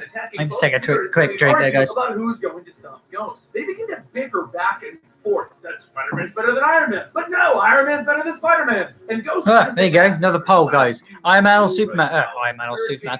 Iron Man or Spider-Man, guys? Which one's your favourite? I will be fine. Harry then tells him it's the least that they can do. Someone saved him and his family a few nights ago. We should pay it forward. Peter and Tony, as Iron Man and Spider-Man, continue to argue over who should take down Ghost. And that's when Peter mentions that Parker Industries is way bigger than Stark Industries. And Ghost kind of agrees. So who blasts Spider-Man? Ghost begins to escape and Tony gets chased, but Tony's attack doesn't seem to be doing anything to Ghost. That's when Peter returns to the fight, and it's the same thing. His attacks don't seem to be doing anything. Ghost states that he has seen their attacks before, and he prepared for this, even for Spider-Man's new move, because it was posted on YouTube. Peter and Tony follow Ghost, and Peter begins to ask if this is the part where we actually team up. And Tony tells him, yeah, we should do that. So Spider-Man shoots one of his web coils through Ghost. Tony then grabs a hold of it and begins to electrically charge it, causing it to vibrate. The shock goes through Ghost, and it begins to fry its defenses. And finally, he falls to his knees. Spider-Man says, look up, we're at the Midtown Manhattan Library. It's where they did that scene in the Ghostbusters movie where they cross the street. Kind of like we just did, Iron Man. Later in the cellar of the super prison for super beings, Betty Brant is interviewing Augustus about his prison. Augustus goes on to say that he's proud of the facility's perfect record for not having a single outbreak. And he also states that he wanted a place where these super beings could be controlled because no one should have to lose their family. He did. As the interview concludes, Augustus walks back into the back rooms of the prison and past rows of people in test tubes. And he soon puts on the Regent suit, telling Dr. Stillwell that they will be preparing for the next phase because the world would be safer if he had all of the world's superpowers. Later, Peter and the others in his office watch reports of a new superhero named Regent stopping the villain Orca. Peter tells Harry that it looks like he's man-crushing over this Regent guy. And then a voice tells Harry not to worry, she will save him. Betty Brant walks in and Peter tells her it's been so long since they last saw each other, but why is she here? Betty says that she's just here to grab lunch with Harry and catch up on things. Betty then asks Peter if he'd like to come, but Harry tells her, no, Peter is the big boss, busy with meeting spreadsheets and typing. Ew, we won't be using that one. As they leave, Peter goes back to his office. All of his workers begin to ask him for approvals and for him to look over this. That arm looks really Peter tells everyone actually he has to leave for his Big Brother program, which is sort of true. He actually needs to go check on Miles Morales, a younger individual with spider powers. We see Miles Morales in my last playlist walkthrough, guys. Sorry, more last walkthrough in the playlist. Check out the Spider-Man PS4 playlist for that one. But as Peter looks over, he asks what he... That was the last video I did, and I will be playing again tonight. ...suited up as Iron Man, stating, don't mind me, pretend I'm not even here, if that's even possible. Miles says that he and Tony were just getting back from an Avengers meeting, and Tony wanted to test out the new web streamers. Peter then asks... Every Wednesday I do a draw stream, guys. Tony tells him, that guy Peter, good guy, but he has... Generally during the day. You see, Tony Stark, who is Iron Man, is unaware that... But if you can't check it out, guys, don't forget to hit that subscribe button so you don't miss out on a thing, and you know when I've gone live. So if you do get a chance to tune in live, that's awesome. But if you don't, that doesn't matter. You can always tune back whenever you are available to watch my channel, guys. Don't forget to hit that subscribe button and ding the notification bell so you know I've put out a video or I've just gone live and finished one video. The other night when he and Mary Jane helped Augustus up in the attack from Ghost, he had the same logo on his clothes. Okay, that's really bugging me. That's nothing like it should be. Tony continues to make fun of Peter Parker. At all. His arms a lot longer, for one. Down for Parker. Miles then holds his face in his hands and less janky here. Right in the face. Let's take that out, take that bend out. Peter tells him, it's not actually that sort of bends here. I'll leave that hands as a sort of where I want to hand leave. On social media, Augustus is watching it and tells Dr. Stillwell that now is the time to begin the next phase. Miles decides to let Peter and Tony work out their differences, and he decides to leave, but as he swings away, he discovers that he's trapped in a red bubble. At that moment, the bubble pops, and Miles comes crashing down into an alley. Miles then sees Regent in front of him, and he tells him, "So not cool, you're a hero, right? So what are you doing?" Augustus tells him, "I'm saving the world." Back over the batting cages, while Spider-Man and Tony are still continuing to fight, they hear an explosion, and they both call out to Miles. They rush over to where the explosion was, and Peter finds a piece of Miles' chest piece ripped up on the ground. Over in the cellar, though, of the super prison, Miles is hooked up to one of the test tubes from earlier, and that's when Regent tells Dr. Stillwell that this is a big, important step that they've taken today. Right now, he doesn't have the time. Augustus then heads back up to the top floor of the super Got a lot of where he pencil. sees Betty Blanche, and Betty tells him that she'll just cut to the chase. "Are you secretly Regent?" As time passed, one by one, Regent began taking down all of the Avengers and acquiring their powers, even that of Thor's. After returning to his super prison cellar with his latest Avenger, Thor, Dr. Stillwell tells him that he needs to be careful with that suit. She doesn't think that he or the suit can handle another fight as of now. Augustus begins to take off the Regent suit. He makes his way back to the upper levels of the prison, and he tells Dr. Stillwell, It's looking a bit "Not better. worry. As of now, the suit will be given a rest. There are things that only Augustus Roman can handle, starting with my first meeting with Mr. Osborn." Over at the Avengers headquarters, Tony and Spider-Man continue looking for Miles, and they're having no luck. Jarvis even comments that oddly, he's heard nothing from the rest of the Avengers, even up here. When suddenly, through the window, Red Wing comes flying in. Tony realizes that it's not a good sign when Red Wing is alone, and when Spider-Man and Tony try to figure out what to do next, Spider-Man gets a notice on his webware. He plays back the message. It's a pre-recorded message from Harry telling him that he's going to need help, and the super prison cellar that he Grant went missing, and he thinks Augustus had something to do with it. Mary Jane realizes why that is. She, Harry, and Betty all figured out that Augustus is actually Regent. Tony tells Spider-Man to web up and hang on. And then, with Spider-Man clinging onto his suit, he flies. If what? Advert. Give me a second, I'll get rid of it. Oh, it's one of those adverts you can't click over. You jockeys. Out of the room. As he heads towards the cellar, Tony makes a comment. Ooh, I think we listened to this last time, actually. Unfinished. It looks like he's trying I won't. I'll let you finish the story, guys, because obviously you may not have heard it before. Yes, he is. Heroes like them destroy cities with their power. Regent flies in, punching Spider-Man towards the ground. And as Tony heads down towards the ground, the fight with Regent begins. There's something that he's seeing. Regent dodges everything like he has spider sense, and he stretches like he's Miss Marvel. Yeah, Regent definitely snatched up the Avengers. It's like he's using the super adaptoid's tech in an armor form. Regent begins fighting using all of the different abilities that he's been collecting until finally he knocks both Spider-Man and Tony into the ground. Mary Jane and Jarvis are watching, and Mary Jane asks if Tony has any of those spare suits like he did before. Have them fly in by remote control and all. And Jarvis says that he does, but only Tony. Oh, Tony's I've a had enough safety pain. feature to prevent people like Ultron from I controlling literally him. put it down for a Mary Jane gets second an and idea. the She begins thing searching through changed. the boxes from the Avengers Tower until she finds it, the Iron Spider suit.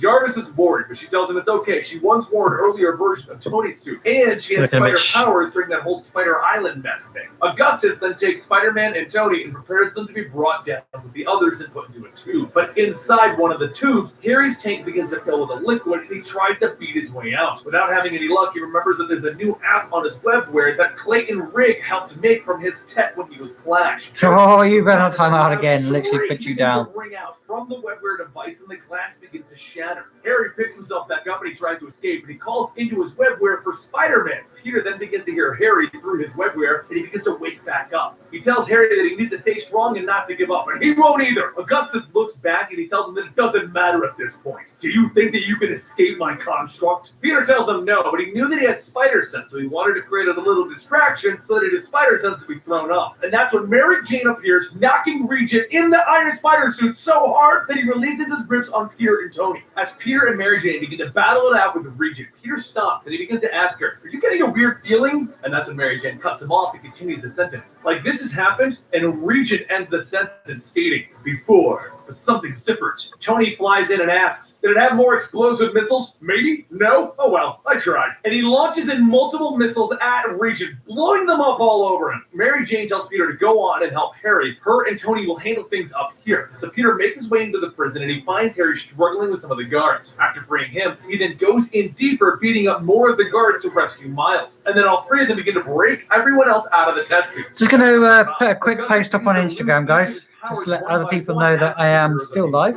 But before he can finish up Tony and Mary Jane, the ground begins to crack, and a second later, If you want to follow me on Instagram, guys, again, my name is Blut084, BLUT084, Art and Games, same name, different place. And not lose sight of things like them anymore. Don't forget to subscribe to the channel if you're new to the channel, and leave a like if you haven't liked today's stream. I'm not finished yet, I'm just making a quick post on Instagram. Peter makes his way through the group saying hi to everyone, and that's when he overhears Jay Jameson coughing. Everyone rushes over as Jay hits the ground, and Peter tells someone to call 911. And that brings us to the conclusion of the latest Spider-Man storyline. There is a .1 series that pops up in the middle of all this. We're going to be doing that real soon called Amazing Grace. But if you want more Spider-Man stories, we have plenty on the channel. Go check them out in the playlist, and don't forget to subscribe to the channel for more Spider-Man. Follow us on Twitter and Instagram at Comic Story, and I'll see you guys next time right here.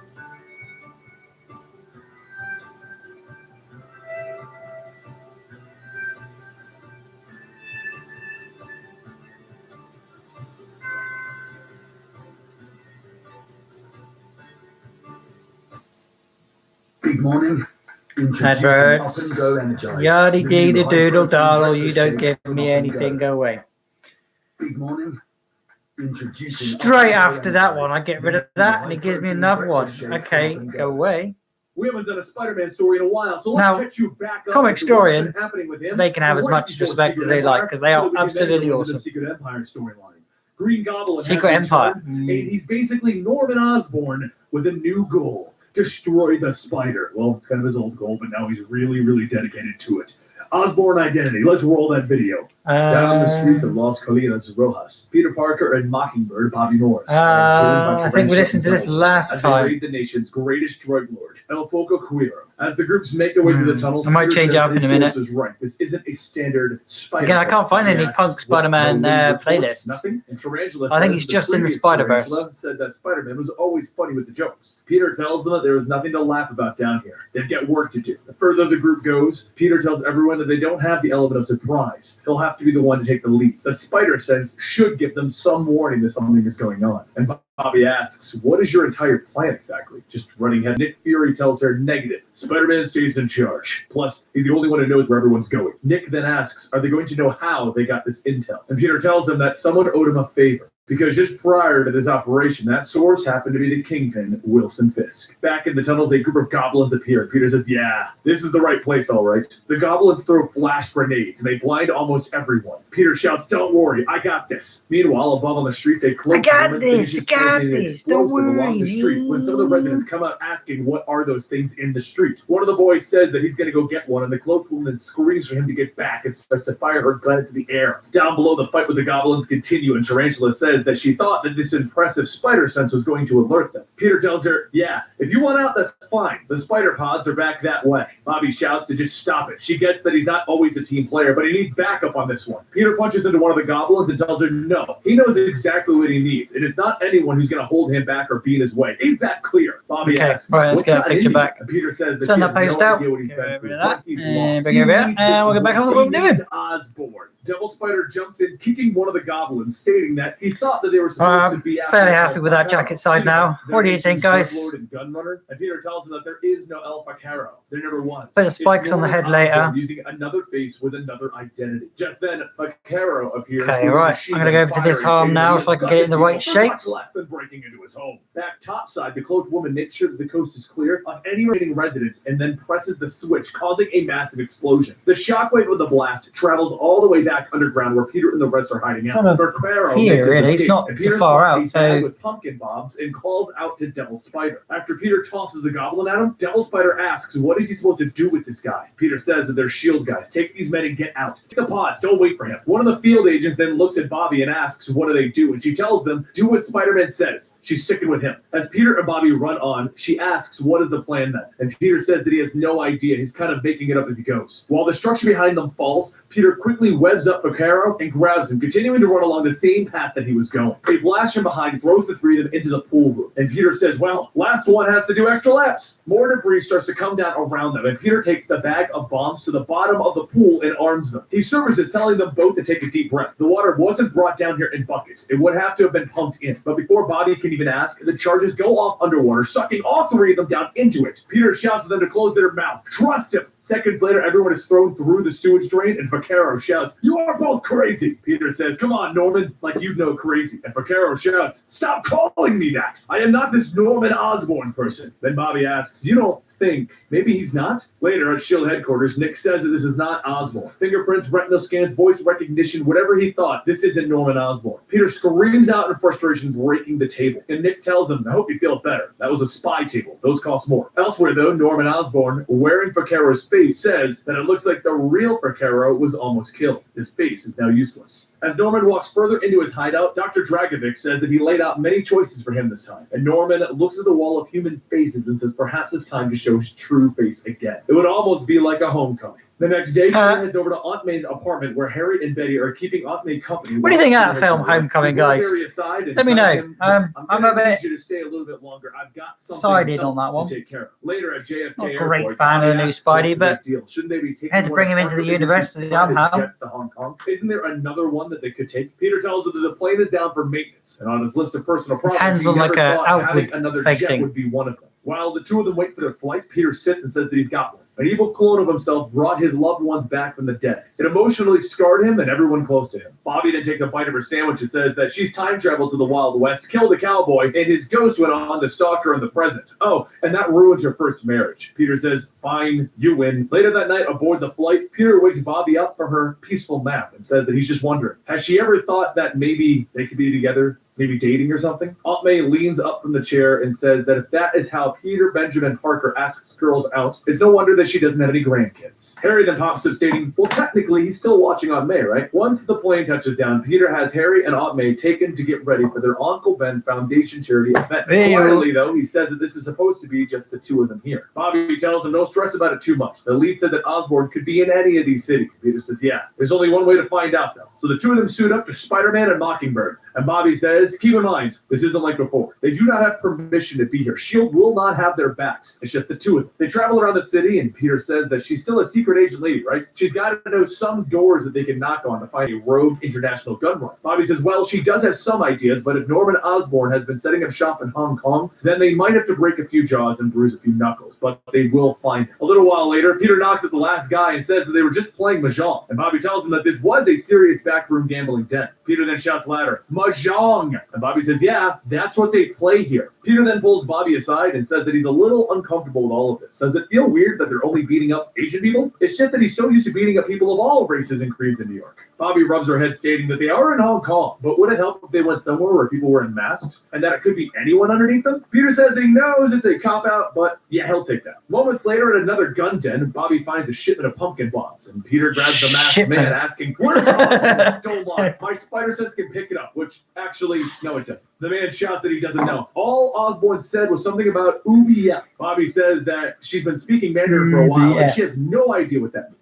Peter shouts, stating over and over, and then he says, UBF, the Uncle Ben Foundation, right where Aunt May and Harry are right now. Meanwhile, over at the charity event, Norman Osborn, wearing his new face, spots Aunt May and gets ready to make his move. But before he does, a woman asks, anything else, Mr. Osborn? Harry takes a piece of food and tells the waitress no thanks. It's actually Lyman now. Harry Lyman. Norman grits his teeth, realizing that his son is now using his mother's maiden name. After everything, he cast aside the Osborn legacy, his birthright. A few buildings over, the cloaked woman from before grips her rifle, taking aim at Harry. Peter and Bobby spot what looks like a floating sniper rifle, so Peter swings down, kicking that woman. The gun goes off, and everyone at the event begins to run inside. The cloaked woman then... Start working on the head now. I think the arms are as good as I'm going to get them, really.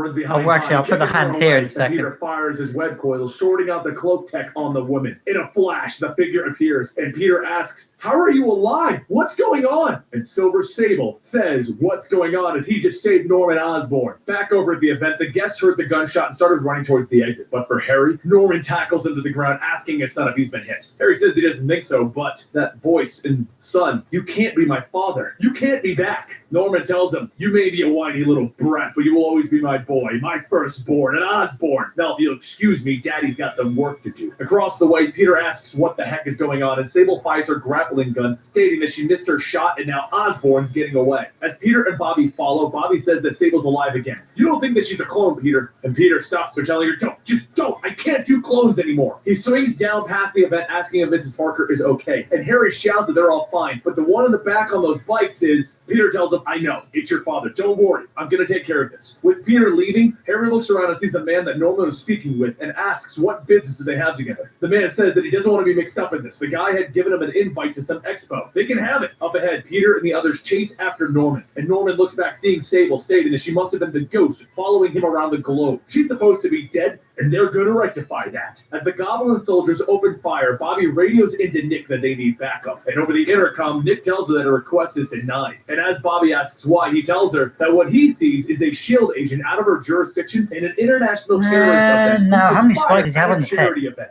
China doesn't know that they're there, and therefore, she cannot be a part of this. Copy? Bobby tries to explain, but Nick talks over her, telling her, copy? And Only Bobby three, sighs, you can copy. see. Peter looks back, asking, so there's not going to be any backup, is there? Bobby tells him, it's worse. I'm sorry. And she falls back. Sable manages to latch onto one of the flyers, kicking the man off, and as his body hit the neon sign, Peter asks, Sable says that he was wearing body armor, and the sign was only 12 feet from the roof. Peter then asks, so you're saying he's alive, right? Sable says, yeah. Sure. Back at the event, Harry takes the invite card and puts the web address into his webware, and he sees the Green Goblin logo loading. After a few seconds of connecting, a stream of Norman Osborn appears. But he tells everyone that he would like to welcome them to their members-only live stream at the Goblin Army Expo. Weapons of Tomorrow, today! Both Peter and Sable start to close in on Norman as they fly into a still-being-built building. And Sable says that it seems a little too easy. As the two follow down the elevator shaft, Peter says, yeah, they're totally Admiral Akbar. It's a trap! Down below, outside of the dome, Norman tells the people that they're all about to witness the latest his weapons have to offer against the amazing Spider-Man and the one and only Silver Sable. These new Goblin gliders will run on power cells that will last longer than the previous model, while providing a half. Peter shouts to Norman, shut up! I'm not some visual aid for your new product.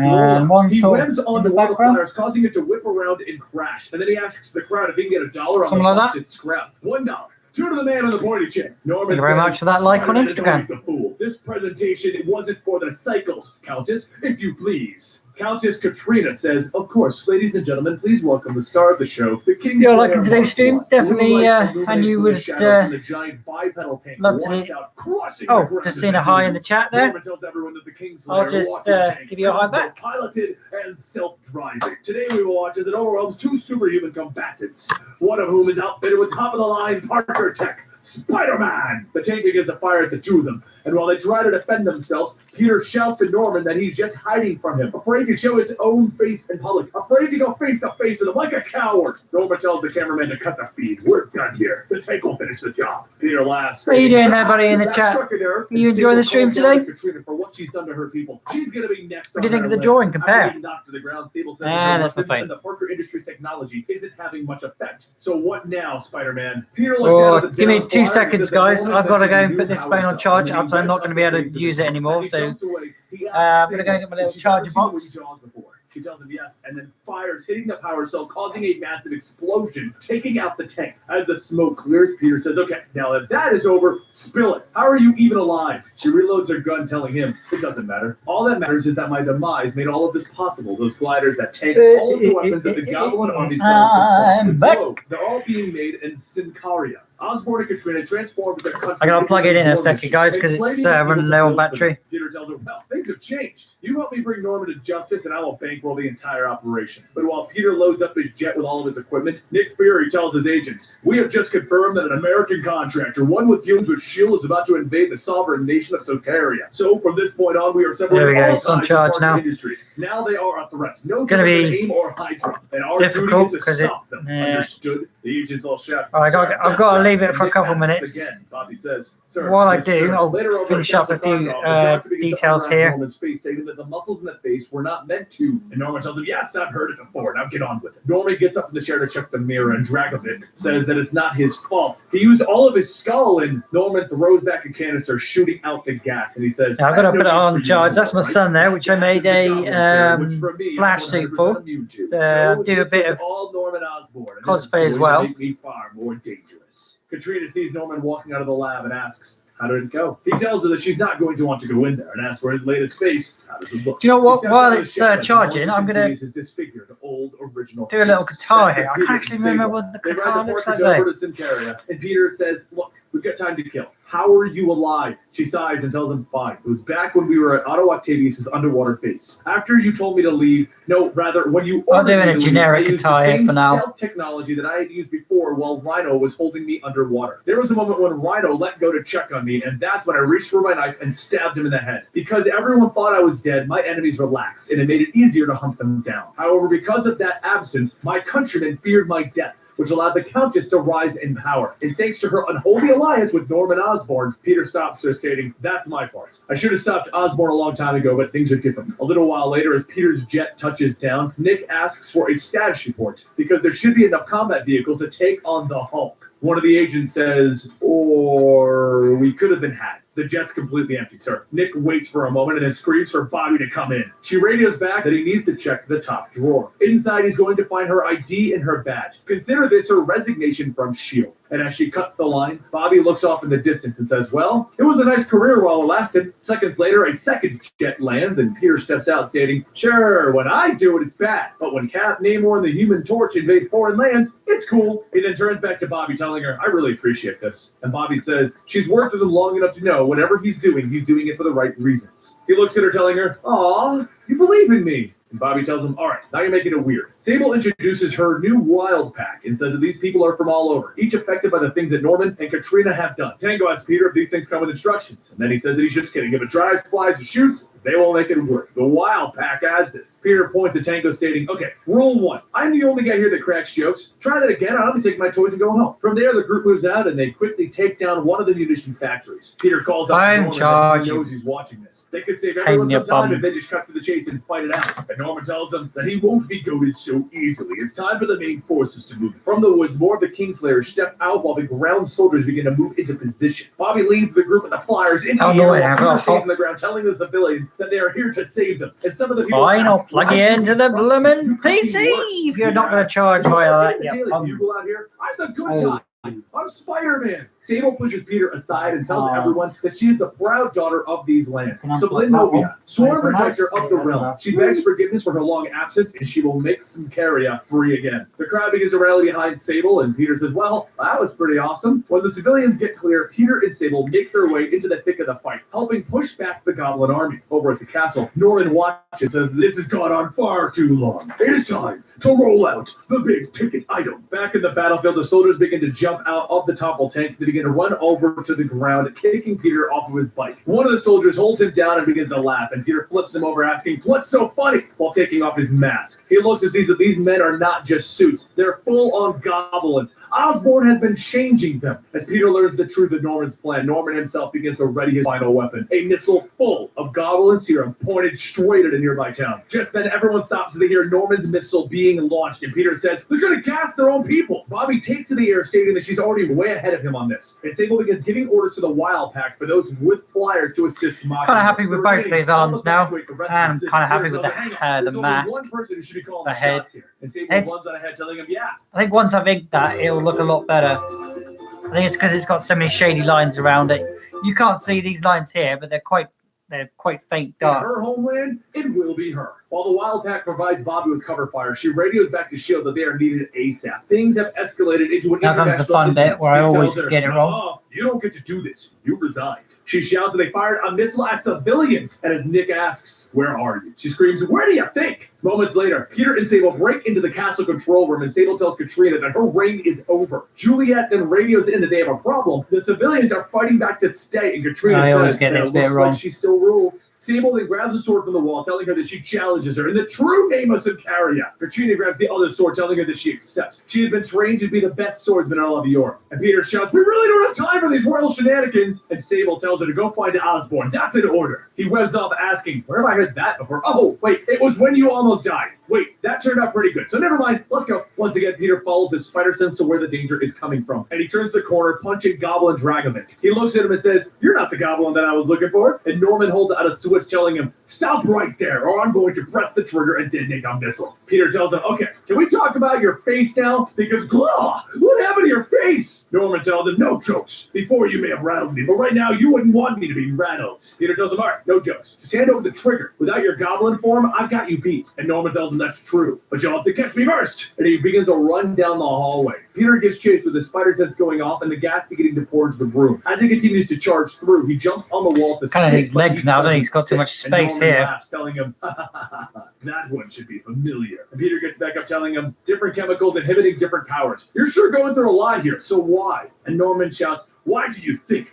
To put us on equal footing, of course. Here we are, neither goblin nor spider, man to man. Peter throws up his arms, telling him, it's not over. I've still got some tricks up my sleeves. Web shooters, cartridge set. Norman flips another switch, and electricity shoots out into him, shorting out the web shooters. And then Norman says, there was never any remote detonator. This switch is just for the electromagnetic pulse, so say goodbye to your pathetic spider armor. As Peter's lens is distorted, he pulls them out. Norman takes off his coat, telling him, you're the one who made this personal. I was in a different corner of the world, minding my own business, when someone got that itch. You could have moved on. Honestly, what have I ever done to you? Peter thinks back to the death of Gwen Stacy, and then he gets back up, tackling Norman out the window. Over above the city, Bobby shouts out that she disabled the explosive device, but the gas globes will shatter. Foxtrot asks what they can do, and Bobby tells them that they still have spider planes. Do something spidery. Back outside of the castle, Norman gets back up, punching Peter over and over, telling him that they are seconds away from his bomb going off. He will keep them here so the great Spider-Man gets infected and becomes a goblin. But as Norman doesn't hear anything. Over the city, the missile hangs suspended by a giant web, and Foxtrot asks if that is Spider-Man. Peter then grabs a rock and bashes it across Norman's head, telling him, I got amazing friends. Also, I got this rock.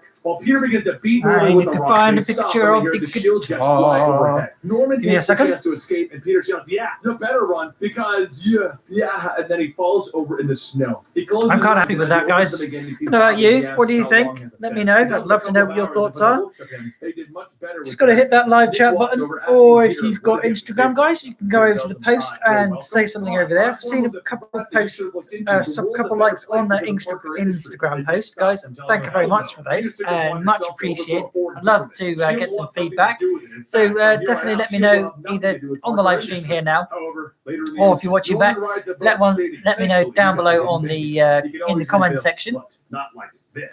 But you It's can time also, for him to like I let said, him you can out. live chat His to me still real face. on They're the gonna need his Instagram, madness. and The again, only my name is true Osborn Blut identity that 084 matters. The Green Goblin BLUT must live 084 Art And and there you Games have it, the here Osborn every identity, Wednesday and for a we know draw what's stream. going on with Norman Today's Osborn. going to be the We'll obviously back it's the soon sketch with stage. the next Spider-Man story that we If need to I've cover. got some more It's gonna time be in a what we moment, call Secret but I've been doing this And like an before hour you now, walk so I'm through going to this, quickly don't take myself a worry, quick it has break nothing to do with and then Hydra come Cap. back, Hydra I think, messes with and Peter ink Parker. this It's one. amazing, But and I if want you to find a subscribe, picture of you'll this see guitar. that video. And then after today, next Wednesday, I will be taking this here, this piece. Once I've inked it, obviously, because I need a darker. You know, I'm going to turn this down a smidge. I need to darken this up before I can take a picture of it. But once I have taken a picture of it, I can then take that picture itself and then take it over to my PC, where I will be digitally enhancing it. So don't forget to hit that subscribe button and hit hit the bell, so you get notifications on when I've done that. If you want to check out last week's and the weeks prior, they are hashtag 1, 2, 3, and 4 of Spider-Man PS4 Let's Draw, or Draw Spider-Man PS4, I think they're called, live events, as this is the 5th in the live events that I have done now, guys. The last couple were sketches, and then again I did inking, and then I go to take it over to Critter, do the base coloring, so we've got the base idea of what we want to do. Then we take that piece and we go, and then I carry on with it the next day and hashtag 4, add some shading, add some effects, and just sort of make things a bit more prettier. As I'm kind of happy with the way this has turned out now, I'm going to leave it around about here and go and grab my ink pen, my ink fine line pen. And then I will ink it out. But because I'm unconfident with the way the guitar looks, like I said, while I'm away, letting this phone charge a second, so I can actually get some more pictures. Why don't you guys listen to the comic story? And I will let you watch it as well if I can get it to come over here. It's on not on charge, so I can bring it over here. So you get to see what is actually playing in the background and go over to the Comic Store if you do like them. But again, guys, don't forget to hit that subscribe button. Leave a like if you are liking today's stream. And my name is Blut084, BLUT084, Art and Games, here every day on YouTube, playing Spider-Man PS4 again later on, occasionally on Mixer, more than likely next Friday, Saturday, and Sunday I will be on Mixer for my GTA Ready Player One streams, and I am every day and night over on Instagram, guys. Same name, different place. But bear with me. Like I said, I'm going to let you watch this once I find out. Once I find the right Spider-Man. Give me a second. They looked at her as a warrior. Some wanted her to protect them, while some. Anybody fancy Spidey-Gwen?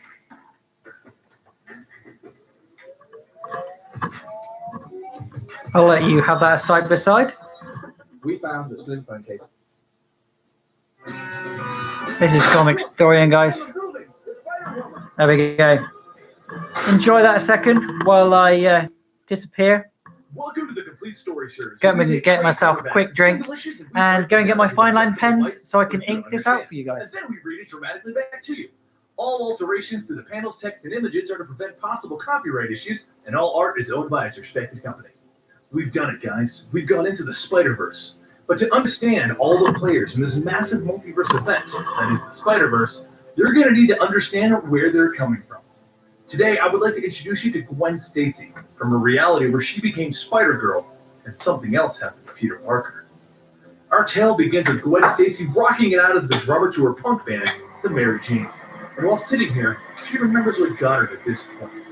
You see, on a fateful day in the labs, Gwen was bitten by a radioactive spider, granting her her amazing spider-based powers. Of course, this meant that she would go on to provide entertainment with all of these powers, getting on late-night shows and going to work in circuses. But back in school, her closest friend, Peter Parker, would continue to get bullied, and she would try to stand up for him, causing all of the bullies to tell Peter Parker that he was pathetic and he was weak and he needed a woman to stand up for him. Well, to prove them wrong, he would eventually create a serum that would allow him to gain amazing powers like this famous Spider-Woman. Peter Parker would not be pathetic any longer. But instead of getting the powers of Spider-Woman, he gained the powers of the Lizard, and became known as the evil villain Lizard. Well, they had an epic fight that spanned countless issues in this universe, and Spider-Woman eventually defeated the Lizard, but he died in the process. This would lead Spider-Woman to realize that with her great power comes an even greater responsibility. With great power comes great responsibility. How about what? Moving Yeah, forward that's in her right. life. If she had just helped her friend instead of ignoring him, he wouldn't have become a villain, and he wouldn't have died. But to make matters even more interesting, Spider-Woman has been dubbed the Spider Killer by the local police, and she's being blamed for the murder of Peter Parker outright, leaving it to her father, who is Captain Stacy, the captain of the police force, to try and catch Spider-Woman. No one likes Spider-Woman. The police, the news, not even her own father. And she's been dubbed such a great criminal that the Kingpin wants to get her on his side. So he uses his top lawyer, Matt Murdock, to hire out some assassins against Captain Stacy. And that's exactly what happens next. During Gwen's next concert, when she was supposed to be performing with the Mary Janes, she turns out to be late to the event. I wonder where she could be. Well, Captain Stacy's there to see his daughter perform, and he ends up getting attacked by a giant blue thug here to kill him. But just as the thug is about to crush Captain Stacy, Spider-Woman jumps in to save the day. But Oleksky just wants to know what's the deal. He's here to make life easier for Spider-Woman. Why would she stop him from crushing Captain Stacy? He's here to help. So he grabs her and he laughs, giving her one heck of a bear hug, just looking for answers. But Gwen can't give up. If she gives up again, she could lose her father, like she lost Peter Parker. Then she pummels him, treating him like her drum set. If she can't play with her band tonight, she'll still get her Def Leppard solo by playing it on his head. And then she punches him so hard that he goes flying through the wall. But before she can do anything else, the man she just saved pulls his gun on her. Freeze, Spider-Woman. She sees no way out. She just needs him to lay off. So she does the unthinkable. and she pulls off her mask. And he looks at her and he asks, "How? Gwen, how is that you?" She says that she's needed. This mask is her badge now, and she's needed to stop monsters just like this. The ones that the cops can't stop. With great power comes great responsibility. And Captain Stacy looks at her and he says, "Just go. Just get out of here, Gwen." She throws her mask back on. She says thank you to her dad. She swings out of the building. But she's right. With this great power does come great responsibility. And Gwen Stacy is about to be recruited into the Spider-Verse army of Spider-Men that are getting ready to fight against Morlu. But we have a lot more Spider people to go over before we can go into the Spider-Verse event. So make sure you stick around to the channel, and if you want to see more Spider-Verse oriented videos, go ahead and subscribe and give the video a like. I'm Benny, the Comic Historian. I'll see you guys next time. That was Comic Historian, guys. Don't forget to check them out. You sound like you leveled. I did. That was the level you needed to a video game. Leveled up. What we want next one? Tiffany, what's up, Tiffany? Shut up! I'm trying to do this. Let's have the next one. I'm still away making a cup of tea, guys. Do you know the value of That's a bloody old bird. We don't want that.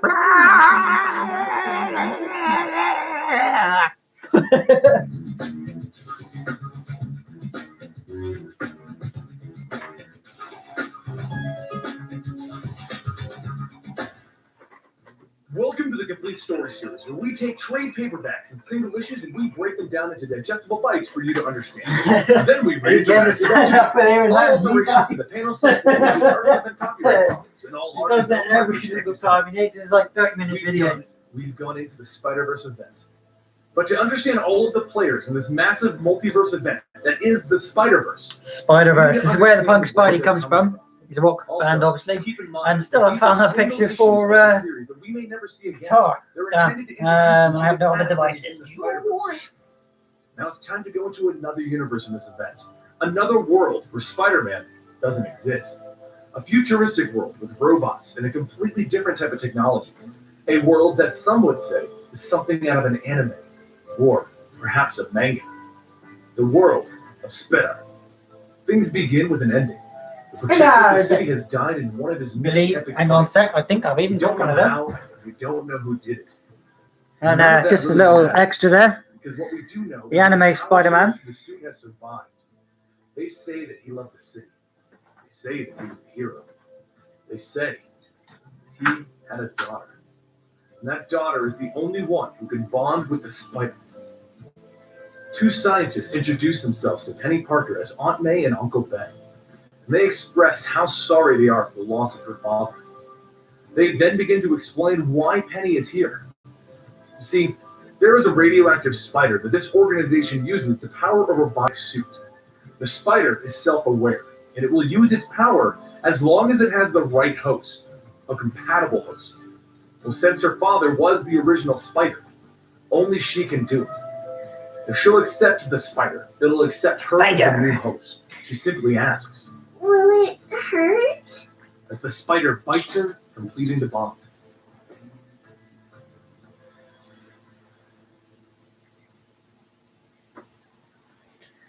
Ugh, 5 years this is new to me. I don't passed, actually know about this her story. suit and her powers. I'm going to enjoy The listening city to is this one. currently under siege from a Oh, I've got my mechanical pens. I gotta get my His heart pens. is panic. Penny gets word to get in there and stop him. His name is Mysterio. He's using a hallucination to force people into a panic. As she swings into battle, she asks. Can we listen to music? It helps us focus. She comes crashing through the ceiling, but before even her suit can react, I won't be colouring it today, guys. I might do that in another video. I'm not going to have time to colour it. I may not even have time to actually finish inking it. So if I don't, guys, don't forget you can hit that subscribe button and come on back next time. But these are my Copic markers, which I used in the last video. I'm going to you move that now, guys. Headquarters yells at her to use Still hear it in the background? with the spider and let it take over. And she manages to focus just long enough to let that happen, allowing the spider to punch clean through Mysterio's I dome. like me Spidey figures, and if you want to win any of these Spider figures, guys, don't forget you give me a hell yeah in either in the live chat now or back again later on in the comment section down below. where you can find out what else you can win over on the unboxing video, and let me know what you would like. And in again, if you want to win that amazing Spider-Man 2 game for the Xbox One, sorry, then you can win that one, guys. Just give me a hell yeah in the comment section or in the live chat, where I will send that out to you at the end of, I'm going to say the end of the month, because there's a lot of people tuning in on different streams. And say the end of the month of September. I think he was pretty cool. And then you guys can win whatever you like, and different figurines, as they're all different, as this is the anime or manga version of Spider-Man. If you want to win this one, don't forget to give me a hell yeah. There are many, many more, and an Iron Spider, which is still in box. So if you win that one, guys, you can just give me a hell yeah. Penny and Daredevil bust up a few more gangs. The whole Using thing that, just weighs on Penny. that, It's tiring, and after one more game, and maybe that. These are fine line pens. So this, no, that's not fine line pen. That's a fine line pen. I'll show you more about that one in a minute. But these are my Copic markers, which I normally use. They're brush pens, and they're absolutely beautiful to color in with. They're all alcohol based. Now this may sound weird. Penny looks at him in shock and just yells. I thought my son was home then. These are all alcohol based, and we're in Spider-Verse. Yeah. Sorry. These are Copic markers, brush pens, and they're alcohol based, not ink based. So you can blend them together, but these are really, really dark. So I don't really like using them too much.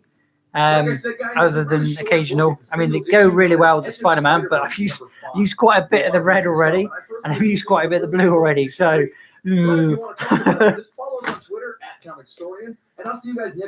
on Twitter. I'm on Instagram. For our next Spider-Verse video. I don't do Twitter. Has anybody heard of Mayday Parker? Farewell from Earth TRN451. Thanks for watching Comic Story. And let's get a picture from a personal. Thanks for watching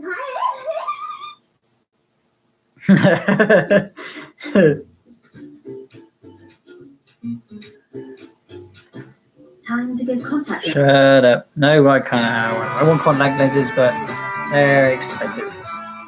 I'm looking for it. No, we take trade paperbacks and single issues, and we break them down into digestible bites for you to understand. Then we read it dramatically back to you. All alterations to the panels, text, and images are to prevent copyright problems, and all art is owned by respective companies. We've done it, guys. We've entered the Spider-Verse event. But if you're going to understand all of the players that are give me a involved second, guys. I've just tapped allow on my phone. I shouldn't have done that. You need to understand where they're all coming from. Now, this particular story was a 5-page story that acted as a backup issue of Spider-Man Team. And it's about one key character, one that used to have a 100-issue run, and one that's now been regulated to an alternate universe. Spider-Girl, a.k.a. Mayday Parker. Now, as with Spider-Man Noir, her story is picking up where her story... Spider-Man Noir, what's your take on that, guys? He's a bit dark for me. He's a bit too un-Spider-like. I can deal with Venom, but... Peter himself had a final fight with the Green Goblin, and he lost his leg in that final fight. But he killed the Green Goblin, and then he quit his superhero career, allowing Mayday to take over as Spider-Girl. Basically, this is an alternate universe where Peter Parker and Mary Jane stayed married, and they had a child, and this is what would have happened. Now, I would love to go over more of the history of Mayday Parker, but this isn't the time or the place for that. Mayday Parker has currently got a boot to her throat as one of the inheritors is trying to tenderize his meat. So for those of you who are just joining us, at this point, the Spider-Verse is already in full swing. This race of villains, known as the Inheritors, I need to find a picture for the guitar. Killing off the Spider-Men of the multiverse so they can absorb their spider souls. But back with Mayday Parker, she's confused as to what's even going on. She was just at her house with her boyfriend when out of the blue a portal opened up and out stepped this monster of a character. Her whole house is burning down, and it looks like the Inheritor is going to win. But Wes, her boyfriend, quickly jumps on the Inheritor, only to be thrown into the wall and quickly disposed of. What's Mayday going to do? The Inheritor is just too strong, but the original Spider-Man isn't nearly as helpless as the Inheritor initially thought. Peter Parker looks at his wife, it's just Mary like a Jane, generic and tells her dog. he has to save his daughter, and he runs full force into the Inheritor to knock him off of Mayday. The inheritor then grabs Peter by the throat as Mary Jane holds baby Benji. And Peter Okay. Parker looks at Mary Jane. That's and he easy enough says, to do then. I've always loved you. I can do a And I generic always will. guitar, no Or problem. save the children. But Mary Jane isn't going to leave Peter to die here alone after all they've been through. She yells for Mayday to get up. Get on your feet, Mayday. And she hands baby Benji to Mayday and tells her to get out of the house right now. Save your brother. Mayday walks out of the burning building. Yeah, I can do a holds her generic brother. She listens spider. to the screams I mean, of generic Peter and guitar, Mary no Jane problem. Parker dying in the house behind her. With tears in her eyes, she starts trying to think of what she should do next. But just And if I'm then, running out of time, my another voice is portal going opens as up well, and there guys. stands Assassin So what I Spider. might do He is reaches out to finish this Mayday, he guitar tells her to join them now. and They can only stop the leave inheritor it here for together. now. She tells them no. I'm not sure. We have I'm to not go sure. back and save Depends what time I've parents. got. It is coming up He just looks to at her and he simply says, 20 past "There's 4, only so two I Spider may Beams have to still stop here in anyway. this world." She realizes that this means that her parents are dead. She goes through the portal to join the rest of the Spider-Verse army. And that's the end. For those of you who don't know what's going on, this is a 100% tie-in to the overall Spider-Verse event that we haven't actually started yet because it's not going to be over until February. So if you want to see the other Spider people in this multiverse event, then go ahead and check out the rest of our Spider-Verse playlist to get more one-off stories and more information on the cast. I do promise that the rest of the stories are more complete and you don't really just jump in the middle of it like this. Yeah, The guys, go overall check them Spider-Verse out. event should end They are soon, well and I worth can't wait to watching tell you as guys well the as- full story as you once just it saw. finally ends. I'm Benny for Comic Story, and follow He's us on Twitter Benny, if you and want to chat I'm about this Blue. video, and I'll see you guys next time.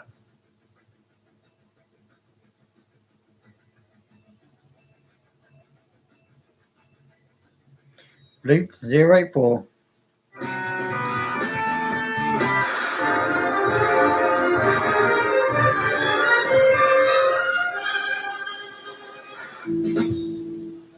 What happened there? Welcome to the Complete Story Series, where we take trade paperbacks and single issues, and we break them down into digestible bites for you to understand. Then we read it Bites! dramatically back to you. All alterations to the panels, text, and images are to prevent copyright issues, and all art is owned by the respective companies. This art's owned by me because I drew it. But to understand all of the players in this massive multiverse event that is the Spider-Verse event, you need to understand where they're coming from. Today we're going to travel to another universe, another world, and another time. To the 1930s with Spider-Man Noir. Ugh. We're gonna join the There we go. comic story of Here's this me talking about multiverse. Spider-Noir. I really don't like him. Our story begins in a seedy back alley. Ah, And so is the magnificent Mysterio, world-class magician. Well, folks, our hero, the Spider's been missing for some time now. With all of his work done, he hasn't been needed in some time. But that doesn't mean Peter Parker's out of the game, folks. No, in fact, No, it's Peter Parker. He's gonna. Everybody likes him. Everybody knows him. It's Spider-Man. Magic, only to reappear dry as a bone and alive. Peter Parker finds this to be a bit odd as he and Mary Jane leave the show. But our story doesn't end there, kiddies. Behind the scenes, the Kingpin is waiting for Mysterio. You see, he's been hunting the Spider since he first appeared, but he can't seem to get his hands on him. So his plan is to use Felicia Hardy as a decoy to lure the Spider out. It'll be top billing. Mysterio demands a blood sacrifice from the Spider, and if he does it, Mysterio will release the cat lady known as Felicia Hardy. Even though the Spider has been retired, he can't let an innocent die. So our hero suits up one more time and arrives at the theater on time. But that doesn't matter because Mysterio's magic is all just smoke and mirrors as he gasses the Spider, knocking him unconscious. Before he comes to, the Spider awakens inside of a casket filling with water. What will he do, folks? How will he escape this one? You'll have to wait until after a word from our sponsors. Wait a minute, what sponsor? You kids all know about Hostess Twinkies, right? Well, even Spider-Man knows about these awesome little cakes filled with cream, and he's currently going on a hot date with Mary Jane. It's a bit slow going through since he can't use his left while holding Mary Jane's posies and his bag of sweet, creamy sweets that she loves. But that's not the least of his concern as one of his many villains arrives and knocks him off the building. Our hero Spider-Man hits the ground and looks over at his villain. What's going on here? This isn't what I You listened picked the wrong to. time to mess with me, pal, because I'm packing the golden sponge cakes for glory. Feast on these, and he throws the Twinkies at Morlun. Well, Morlun grabs him by the throat and says, I'm here to feast on you, Spider-Man. And with that, Morlun absorbs the life force of Spider-Man and declares to be a succulent soul, one of the greatest snacks of all. Yep, you get a big delight in every bite of Hostess Twinkies. Welcome back to our tale of the Spider. While you were gone, he managed to use his webbing to cover his mouth, trapping enough air in there for him to breathe. Oh, that Spider, he's a quick one, isn't he? He breaks out of his casket and defeats the magnificent Mysterio, all while the dastardly Kingpin retreats into the night, coming up with even more twisted plans, I'm sure. But honestly, folks, did anyone have any doubts about the Spider pulling this one off? But just when you thought our hero was in the clear, a new... Yeah, see, you understand. Okay, we're looking a little bit of Punk Spider-Man. Let's see a little bit. Can we find out a little bit more about the Punk Spider-Man? Give me a second. I'm gonna find out and see if I can find something else that says Comic Story, because this doesn't seem to be the cover story that I love this do. Yeah, give me a minute soon. We're hitting, oh my god, we're hitting 2 hours on the stream, so I only have about 2 hours, so I'm going to be disappearing in a moment, guys. What do you think of my Spider-Man, Punk Spider-Man, dude? If you guys enjoyed this video, please check out TV Land for more of the comic story of Earth 90214. And I'll see you guys next time, right here at Comic Story. Yeah, guys, what do you think of my Spider-Man or Punk? Spidey Punk. I don't know what he's called. Spider-Punk. Spider-Man Punk? Punk Spider-Man? Whatever you like. Whatever you want to call him, guys. I call him Spunk. There's a misword. I call him Punk Spider-Man. Like I said, I think I'm running low on time now, as we've been streaming for 2 hours. But the thing is, if I turn it off and then come back, it's not going to let me do that. For some reason, it only lets me do 2 hours live streaming via cam, which is ponce. It's not very good now.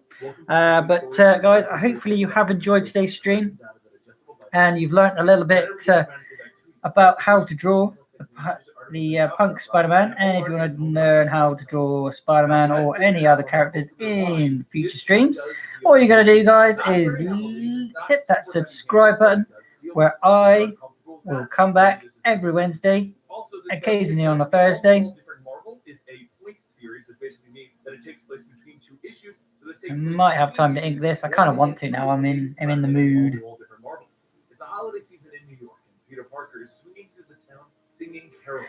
But for the family of I'm in the mood for inking and inking. I want to ink this one. I can shade it, I suppose. Shade it up. No, nah. I'm going to shade it, guys. I'll link it in another video.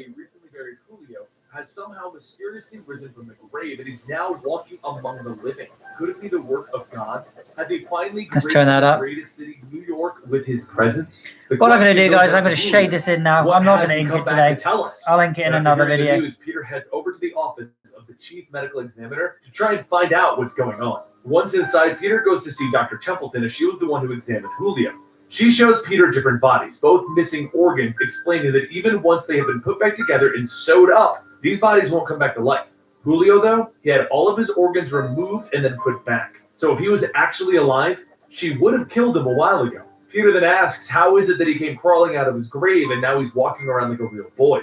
She tells him, as a scientist, she has no explanation. With the press surrounding Julio for this blessing, Peter knows he won't be able to get close and ask any questions directly, so he does the next best thing. What I'm using to shade is a H2 pencil. Loves Spider-Man. 2H. As the kids begin to leave to go out and play, the paparazzi try to swarm around them with questions. But Spider-Man swings in, grabbing the two of them, and as they safely get away, the brother Jamie runs off to get their mom. The little girl, Mara, though, says that they were supposed to go out and get pizza for everyone, but she's pretty sure that she was just sent away to get away from all of the press. And right now, she has a better idea. They should get Pyrrhus. Peter and Mara go down to get Pyrrhus, and they sit down to eat. And Mara explains that it's been crazy ever since her dad got sick. She said that her father had cancer, but there wasn't any money to help with his treatments, so he stopped going. And then he looked up a man named Don Anselmo.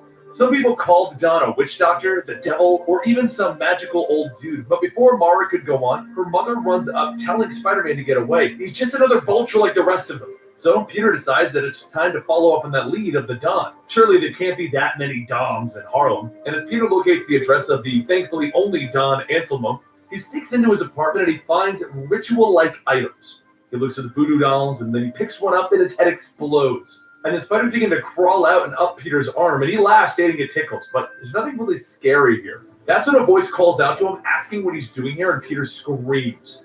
He turns around to find a whole group behind him, and one of the people from the group asks him, "Did we scare you?" And he tries to tell him, no, but who are you?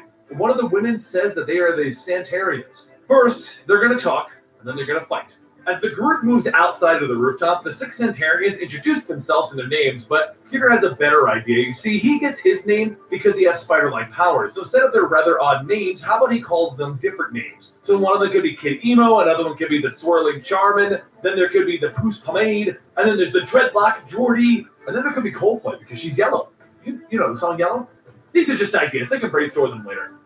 Django, who was going by the name Poos Pomade, asks, Name drop bloody Coldplay. Right? Like voodoo. But going by the name Dreadlock Jordy mentions that it's more like a belief system where all things in the world are connected. Django then adds that it's also where they get their powers from, and Peter questions it. So Django asks if he wants to see their powers. Suddenly he throws fire from his hands, but after he's done, Peter wraps him up in web, telling him the fun's over. Django mentions that this guy is worse than Parker, and then Peter asks, what does Peter Parker have to do with all of this? In case you forgot, Peter Parker and Spider-Man are the same individual, but the world doesn't know that Spider-Man is Peter Parker. They say they don't have any problem with Parker, but Julio did, and that's why he went to Cuba last month. Ocean then says that that's why they need Spider-Man to go to Cuba, to find out what happened to Julio. He asks what's going on in Cuba that requires Julio and Peter Parker, and they explain that when Julio became sick, he tried different things to cure it, one of them being the Uncle Ben Foundation, but instead of helping him, they turned him away. So Don Anselmo told him that he could find a miracle in Cuba. They can't go because little Castro has put a price out on their heads. So Spider-Man agrees to help. And he then heads to Cuba, showing Julio's picture to the locals, asking if anyone has seen him. One local says she does remember Julio. He was asking where he can find Babalu, the Orsha of healing. Orsha are spirits. The people of Cuba pray to them for health, strength, and peace. And she told Peter that that's where she's seen Babalu. Babalu came when her baby brother was dying, and he took the illness from the baby brother and put it into himself. But as quickly as he came, he left without saying a word. Now she doesn't know how to find Babalu, as the only people who have seen him was through prayer. But there was a man named Professor Toledo who teaches philosophy, and he may be able to help out Peter. So the next day, Peter heads up to meet with the professor and learns that Babalu is actually being honored tonight at the Church of St. Lazarus, and a feast will be made at Rhinecon, the restaurant. After getting the address, Peter heads through town and changes into his spider suit and sneaks into the restaurant. It is there that he sees what looks like a mechanical body with candles all around it and states that this is clearly a health violation for a restaurant. He begins to pull the sheet off the body, stating that this looks like an obvious trap, and then a crab begins to crawl out of the body's mouth. Peter turns back and sees there are more crustaceans crawling out towards him, and he can't move. The smoke, is it a poison, a sedative? Peter begins to crawl out of the room, and he says, either way, he would like a word with the chef about this. As he continues to crawl, a door in front of Peter opens, and Babalu and a woman stand there stating they've been waiting for him. Peter tries to ask what they mean, but that's when the figures vanish into thin air, and another one appears. Peter asks, what do these figures want from him? But the figure says nothing, just wants to see him. Been a long time. Figure steps into the light to show himself as Uncle Ben. Soon Uncle Ben takes Peter out of the room to let him regain his strength, because that restaurant was rather iffy. And Uncle Ben tells him that everything that he's been taught about the world is wrong, and what waits for them after death is... But Peter stands back up, grabbing Uncle Ben, telling him, I don't care what you have to say. Who are you? What did these people do to Julio? Through his coughs, Uncle Ben tells him that Julio needs his help. But first, he's gonna have to help himself. Peter, you have to help yourself. Peter drops him and begins to walk away, but Ben tells him, it's okay. I forgive you. Gonna take a quick Instagram. The sun begins to pic. rise. Ben begins stitching up Peter's suit. And Peter tells him, I still don't believe you're Ben Parker. I just came here to help Julio because the Uncle Ben Foundation failed him. So the two of them begin to talk. Peter hears guns being cocked, and the man that appeared before him begins to ask, how did you get outside? Peter says he had a little help from his, but as he looks back, he sees Uncle Ben is gone. And he says, figment of my imagination. Babalu says that it's time for them to go back inside, but Peter starts grabbing chairs with his webbing and swinging them around, hitting anyone in his path. And after the chairs break, Peter then swings in, kicking and punching and grabbing more chairs, hitting the remaining thugs. Peter tells the two from before that they can now put their hands up. And as Peter begins to tie them up, the man says that Julio is dying, and his Lord gave him life. Now his Lord wants his powers, but for now, he must see him. Parts of Babalu's head begin to break and crumble, and soon his entire body falls to dust. While Peter makes his way back to New York, Django and Ogun capture Julio, trying to get him to explain what happened to Cuba, but Julio won't give them any information. During the car ride, Ogun takes out an isohelix and swabs Julio's mouth with it, stating that he's now free to go. They got what they needed. A short while later, Ocean speaks with the other Centurions, asking if this could possibly actually just be a miracle. But then Spider-Man calls them out, asking if that's really what they think, because that's a little far-fetched. They hand Spider-Man the isohelix, stating that maybe they should just leave Julio alone. He's happy, and that's a good thing. Peter then tells them that the Juju man in Cuba said his lord brought him back. So if there's a new power in New York, they need to know who it is and which side he's on. After getting Julio's sample, Peter takes it to the only man that he knows who can make any sense of what's happening to Julio, Hank McCoy. And after viewing the test results, Hank tells Peter that the resurrected friend may have joined their ranks of individuals with powers who are possibly viewed as gods, because Julio is not human. During Hank's testing, though, back in Julio's apartment, he meets his father telling him that they must all make sacrifices for the greater good. He's made his, and now it's his turn. Moments later, Julio turns to his father, telling him that he loves him, and his father sits there, dead. Days later, the town gathers for the services of Mr. Rodriguez, and Peter watches. Everyone is upset except Julio. Even the Centurions are even a little more upset than he is. So why isn't Julio upset that his father died? Later that night, Peter meets up with the Centurions to tell them that he has some troubling news. Julio's father didn't die of a stroke, he was murdered. He confirmed it with the medical examiner. Someone with powers caused this. So it's possible that Julio killed his own father. Chango pushes Peter, telling him to watch what he says about their friend. And Peter explains that Julio is not himself anymore. After they ran his DNA test, it was altered beyond recognition. Chango begins to throw fire towards Peter, but after a brief struggle, Oya calls down a bolt of lightning to break the fight up, and Spider-Man tells them, so long. Next time you need help, go ahead and ask someone else. The next day at the mall, Peter and Anna Maria watch as Julio plays the role of a mall Santa, asking everyone what they want for Christmas. Peter mentions that the man up there is not Julio, but Anna Maria says that his friends and family, even the Centurions, would disagree. As the two of them begin to leave, Julio calls out for everyone's attention. He tells everyone that the girl next to him is named Mindy, and the only thing that she wanted for Christmas were gifts for other people and nothing for herself. Everyone begins to clap, and Julio says that he thinks that she deserves something special for Christmas. And, as some of them know, Mindy is blind. He says that he might be able to do something for her and tells her to close her eyes and then open them. She opens her eyes and looks at the tree in front of her, telling everyone that she can see the tree, and everyone begins to cheer. Peter notices that there's someone there not clapping. In fact, that individual is actually running away. Moments later, Peter changes into Spider-Man and has the man up on a scaffolding, asking him why it is that he ran away when he saw Julio. It's like he saw a ghost. The man begins to stumble over his words, and he finally tells Peter it's because he was the one who killed Julio. He says that him and a buddy were going to mug him, so they pulled out a screwdriver. Julio told them that he needed their help. He then grabbed their arm and began stabbing himself with the screwdriver. Peter decides that he's done trying to find things out. He's going to go talk to Julio directly. So, as Spider-Man, he goes to Julio's apartment and he climbs down through the chimney, and he quickly grabs Julio and jumps back out the window, and he swings up to a rooftop, tossing Julio a sign. He tells him that it's time for him to talk, no more hiding. But Julio says that he's actually been dying to talk to him. All he wants to do is the Lord's work, with Spider-Man's help. Imagine the good that they could do, even with the help of the Avengers. But Spider-Man grabs Julio, telling him that he doesn't believe a word that he's saying, and would like to beat the truth out of him, but he's pretty sure that the dead don't feel pain. So maybe one of the Inhumans can get some facts out of him. Julio tells him That's to the stop one I was before thinking Peter can leave. of. His helicopter flies overhead, telling Peter to freeze. Spider-Man tells Julio that they will see each other again, and he jumps away.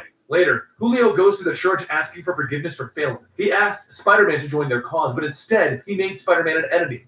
And a voice tells them he did not fail. The heroes of the city were never meant to be their allies. The day approaches when they will come to me, and they will be the lambs to the slaughter.